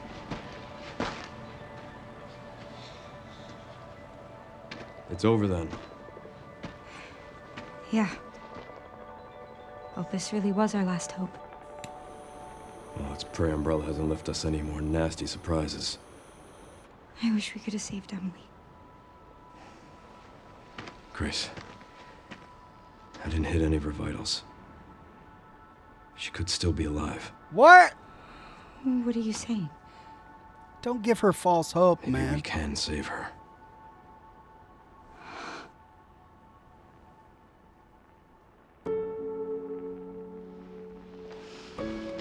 Okay, we're gonna go back to like that subway and inject her with the antiviral? The government has confirmed the existence of an actively trading bioweapons lab located here in the ruins of Raccoon City. The origin point for the worldwide spread of bioorganic weapons. This illegal facility appears to have been in operation for decades. Sources say that the extension of the lockdown and the recent series of mysterious deaths may be related to tragic events in Raccoon City 28 years ago. Evidence seized in Raccoon City has led the Justice Department to reopen its investigation into Oswald Spencer and the long-defunct Umbrella Corporation. Some believe the government deliberately drove Umbrella into bankruptcy. The late Alyssa Ashcroft is credited with cracking the Oswald Spencer story. Conspiracy theorists are already claiming that she was killed in a cover-up, and that the organization responsible is secretly controlling our government. Tonight, In a speech from the Oval Office, the president is expected to reject allegations of any government involvement since the Raccoon City incident.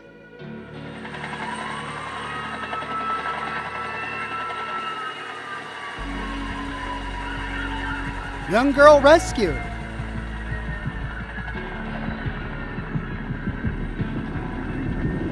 I mean, she's a big blob. How is she saved from that?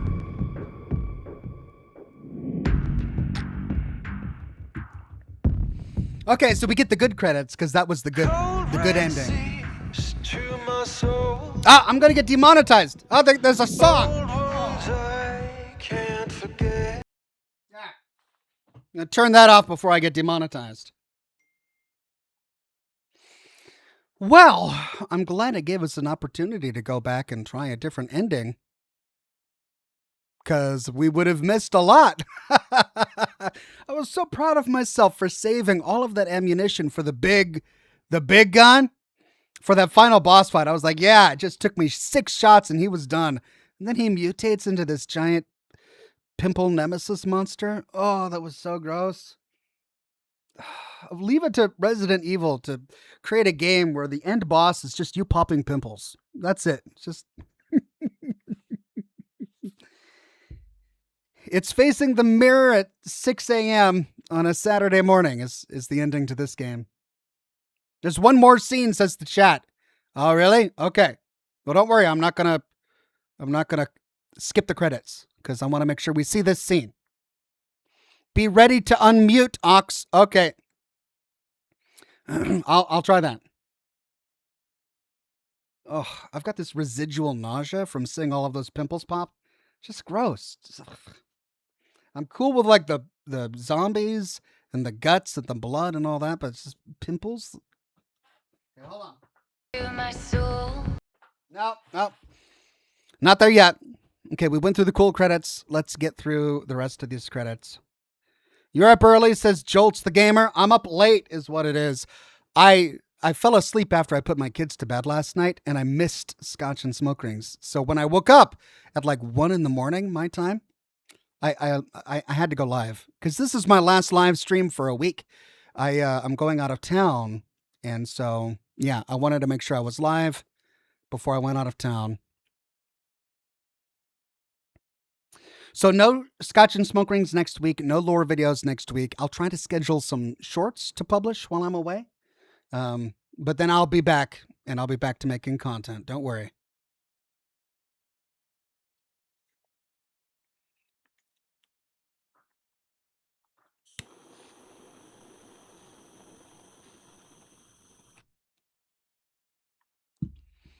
Well, I don't know. I think that was an adequately paced game. I think it was, I walk away feeling like I achieved something, that I got some good gameplay out of that. I do feel like it was kind of short, but I really don't know if I wanted it to be any longer because it wrapped up a lot of the story. And I felt like I got all of the gameplay that those particular play styles could have given me. So I feel pretty good about it. And the graphics were amazing. It was, as always, it was a beautiful game. All of the recent Resident Evils that I've played have all been gorgeous and beautiful.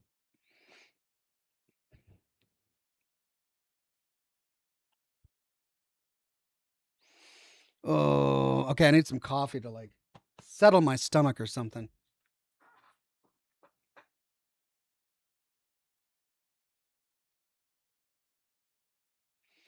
B.A. Killington says, and then Leon brought the world peace. For now, there will always be another Resident Evil game. I mean, they discovered a lot. Like, there was a lot of world building done in this game. They discover a secret bioweapons lab in the ruins of Raccoon City. They defeat a number of bosses that have plagued the franchise for quite some time. And the entire thing gets exposed, right? That's a lot of big world building that they did in this game. So, there will obviously be more Resident Evils, which means that they're going to be advancing the plot a lot. And I actually like that. I just like it when game developers are too timid to further the plot because they don't want to write themselves into a corner. I understand them not wanting to do that, But we also need to walk away from a game feeling like something happened, something advanced. The story moved forward. It wasn't just isolated in its own little universe, tucked away in its own little corner. That the greater world evolved and moved on. And I feel like that did happen here. So that's some good storytelling. Now, as for writing, I know that it's partially intentional, especially with Leon's dialogue, but I also feel that outside of Leon's dialogue, just in general, the dialogue in these Resident Evil games are just rife with cliches and predictable lines. It's just so bad. Like that line, what's his name said when he got there? He's like, this is where we are. I was like, yeah, of course this is where we are. We're here. This is where we are. Of course this. What do you mean? What are you saying?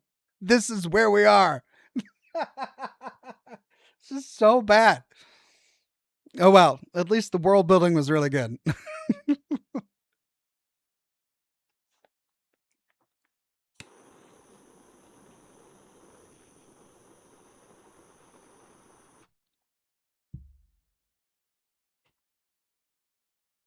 This is where we are. That is what it is. Okay, can I skip this? Am I going to miss some sort of ending sequence if I skip all these credits? Or am I close to the end?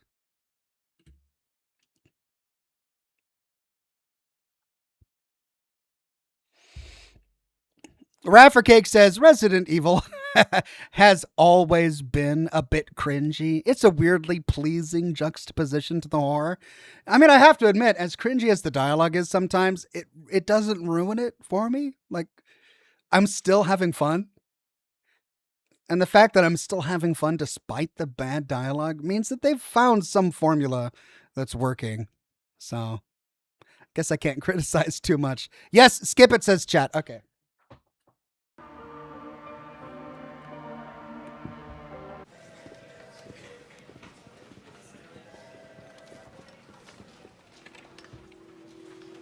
And Sherry's okay? Oh, good. I'm so glad. Emily, yeah, she's doing great. I'm actually teaching her how to read. Grace. Grace. No personal calls in the office. Where's that report? Sorry. Leon, gotta go. Catch up soon. Aww. Aww. Oh, that's sweet.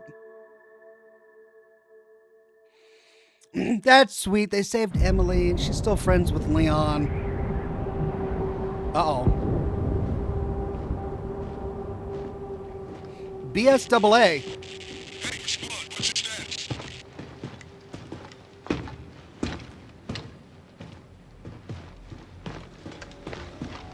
Remaining BSAA forces have been neutralized.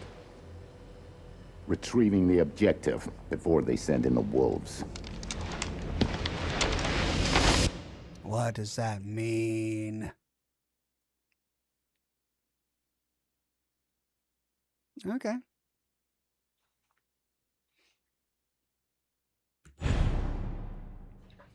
Grace's report.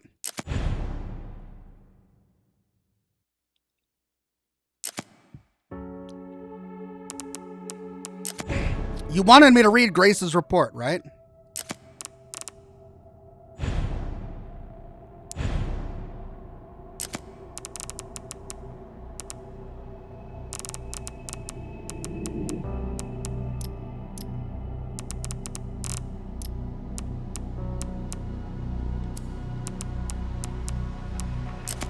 Here we go. Grace's report, The Truth Behind Raccoon City. Introduction. In 1998, Raccoon City was devastated by a massive outbreak caused by a viral leak from the pharmaceutical giant Umbrella. The United States government responded by launching a missile strike to wipe out the infected and erected a blockade to seal off the city. In 2004, following a court trial, the Umbrella Corporation declared bankruptcy. A complete account of the events was never released. However, in October 2026, it was discovered that the city had been used as a hub for the production and trafficking of bioweapons. This report reveals that the established narrative of the Raccoon City incident was falsified and elucidates newly discovered truths surrounding the incident. 1968. Oh, this is great. I love this. This is what I'm all about. We got 60 slides of this. Strap in, everyone. To properly understand the truth, we must first go back to the beginning of it all. In 1968, Oswell E. Spencer, James Marcus, and Edward Ashcroft founded the Umbrella Corporation. Having witnessed the horrors of the Second World War and the dread of the Cold War, Spencer felt a sense of despair at watching the world repeat the same mistakes. Oh God. You're telling this to us now. He felt it was his duty to bring about a change to humanity. As stated in court records following the Raccoon City incident, his ultimate goal was to bring about the viral evolution of the human race. Thus, he relentlessly pursued virus research through illegal and inhumane means. This fact remains unchanged. 1970s. From the very beginning of Umbrella, the company faced rapid change and intense internal strife, most notably the sharp ideological divide between Spencer and Marcus. According to court records, this conflict was cited as the primary factor leading to the unusual developments which followed. In 1978, James Marcus developed the T-virus, which would go on to become the cause of the subsequent outbreaks. 1980s. This is a crucial period for understanding the basis of what caused the incident and the truth behind the entire case. Spencer's influence and ARC's establishment.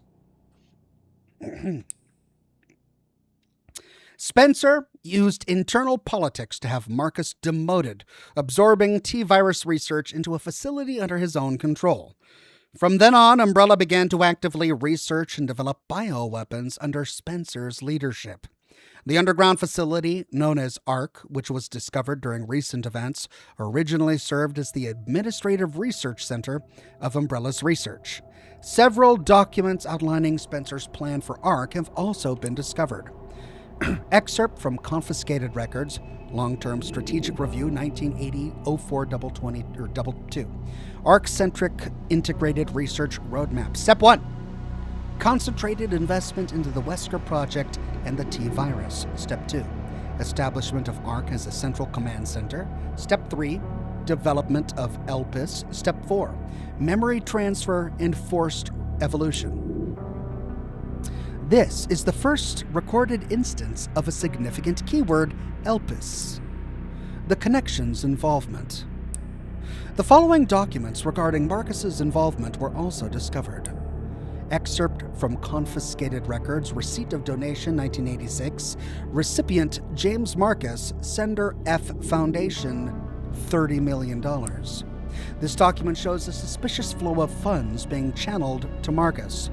Past FBI investigations revealed that the source of the funds, the F Foundation, was just one of the puppet organizations of the Connections.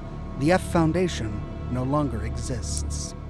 The Connections is a criminal organization that various government agencies have been sounding the alarm against for years. This illicit group is at the heart of all of this. Evidence suggests that the Connections sought involvement with Umbrella's central operations. Additional documents belonging to the protege of Marcus, Brandon Bailey, have been uncovered. Excerpt from confiscated reports, Telegraph Log 1988, sender Brandon Bailey, receipt F Foundation. Preparations are complete. I think it's time they made contact with me directly, don't you? I await a response. This indicates that Bailey took over correspondence with the Connections, succeeding Marcus. Bailey was rumored to be the founder of the Connections, but he may have only been a small cog in the larger machine. We now believe the Connections has had deep roots in the criminal underworld since before the 1980s. Much about the Connections remains unknown. Spencer's Purge. In order for Spencer to obtain complete control over Umbrella, he used force to deal with any internal opposition and influential adversaries. A list of these individuals, seemingly prepared by an associate of Spencer's, was recently discovered. Excerpt from confiscated records reevaluation list. Following the CEO's reevaluation protocol, measures will be taken against these individuals: Cheryl Moore, Michael Kramer, James Marcus, omitted. 1990s. During this period, Umbrella continued to grow and expand through ties with the government. The organization became so large that Spencer could no longer fully control it. Numerous accidents plagued Umbrella's facilities around the world as a result of poor management. Furthermore, information was being leaked to rival organizations and the connections due to moles who had infiltrated the company. Yet, despite the circumstances, Spencer was able to thoroughly protect and complete his research at ARC, the research Elpis. While most records regarding Elpis were lost with the destruction of ARC, a precious few remain. Excerpt from confiscated records, Spencer messaged 1990 something data missing. Tricell HCF, the family and Umbrella, Elpis shall bring it all to an end, data corrupted. The only information leaked about Elpis was that it had the potential to upset the military balance of the entire world. However, a strictly managed password known only to Spencer was needed to access it. It was HOPE. It was a 4-letter password. HOPE? That's almost as bad as Railroad. What is Elpis? Elpis is a powerful antiviral drug. However, this was unknown to those who sought it. The Connections and other black market groups mistakenly thought it to be a powerful bioweapon with the potential to control human minds. This confusion likely stemmed from the fierce competition surrounding bioweapon development. It was common knowledge that Spencer, the developer of Elpis, aimed for the evolution and control of humanity through viral technology. Completion of Elpis. Based on data taken from the confiscated records and changes in Spencer's behavior, we believe Elpis was completed around the mid-1990s. After this period, the records show a marked decrease in the number of public statements from Spencer. A similar decrease in activity was also observed at the Raccoon City orphanage. Disturbingly, it is suspected that the children at the orphanage had long been used for Umbrella experimentation. While Spencer frequently visited the orphanage, records indicate he stopped in the 1990s. Furthermore, the orphanage was under the research jurisdiction of William Birkin in the late 90s. Birkin turned against Spencer, ultimately leading to the leak of the T-virus. 1998, the Raccoon City incident. The T-virus leaked from the Umbrella research facility in Raccoon City, causing an unprecedented outbreak. In response, the government decided to launch a missile strike on the city under the pretense of containing the spread. However, this is where we have been misled. The missile strike was not launched to prevent the spread of infection. A plan was formed to disrupt the relationship between the government and Umbrella and shift the blame for all illegal activities onto Spencer. Found records indicate that the Connections lobbied for the missile strike. Excerpts from confiscated records, access log first assembly minutes. ARC has been secured. Commence the missile strike. The blame will fall solely on Spencer. With this, Umbrella will be dismantled and we'll seize their assets. Their goal was the acquisition of Umbrella assets, particularly the thing they believed would disrupt the world's military balance, Elpis. Due to Bailey's involvement, the Connections were aware of Umbrella's inner workings prior to the Raccoon City incident. This set them up to swiftly secure ARC before instructing the government to carry out the missile strike. After the Raccoon City incident, the Umbrella trials. As is well known, trials were held after the events of the Raccoon City incident. Testimony from Raccoon City survivors, along with evidence submitted by the Global Pharmaceutical Consortium, demonstrated the scope of Umbrella's nefarious activities. Evidence against Spencer was presented at the trials by his subordinate, Albert Wesker. It is now evident that Wesker was linked to Tricell, which in turn had strong ties to the Connections. Therefore, it is highly likely that there was pressure from the government and the Connections during the trials. In 2004, following the outcome of the trials, Umbrella was forced into bankruptcy. Just as the Connections and the government intended, Oswell E. Spencer was held accountable as CEO, and he disappeared from the public eye. Acquisition of ARC. The Connections and the government seized ARC during the Raccoon City incident. Thereafter, ARC served as a base for the research, development, and distribution of bioweapons. Documents believed to be transaction lists have also been seized. These list Umbrella's competitors, along with organizations that were previously found guilty of illegal activity. Unfortunately, most evidence was lost with the collapse of ARC. Recovery efforts continue, but success is unlikely.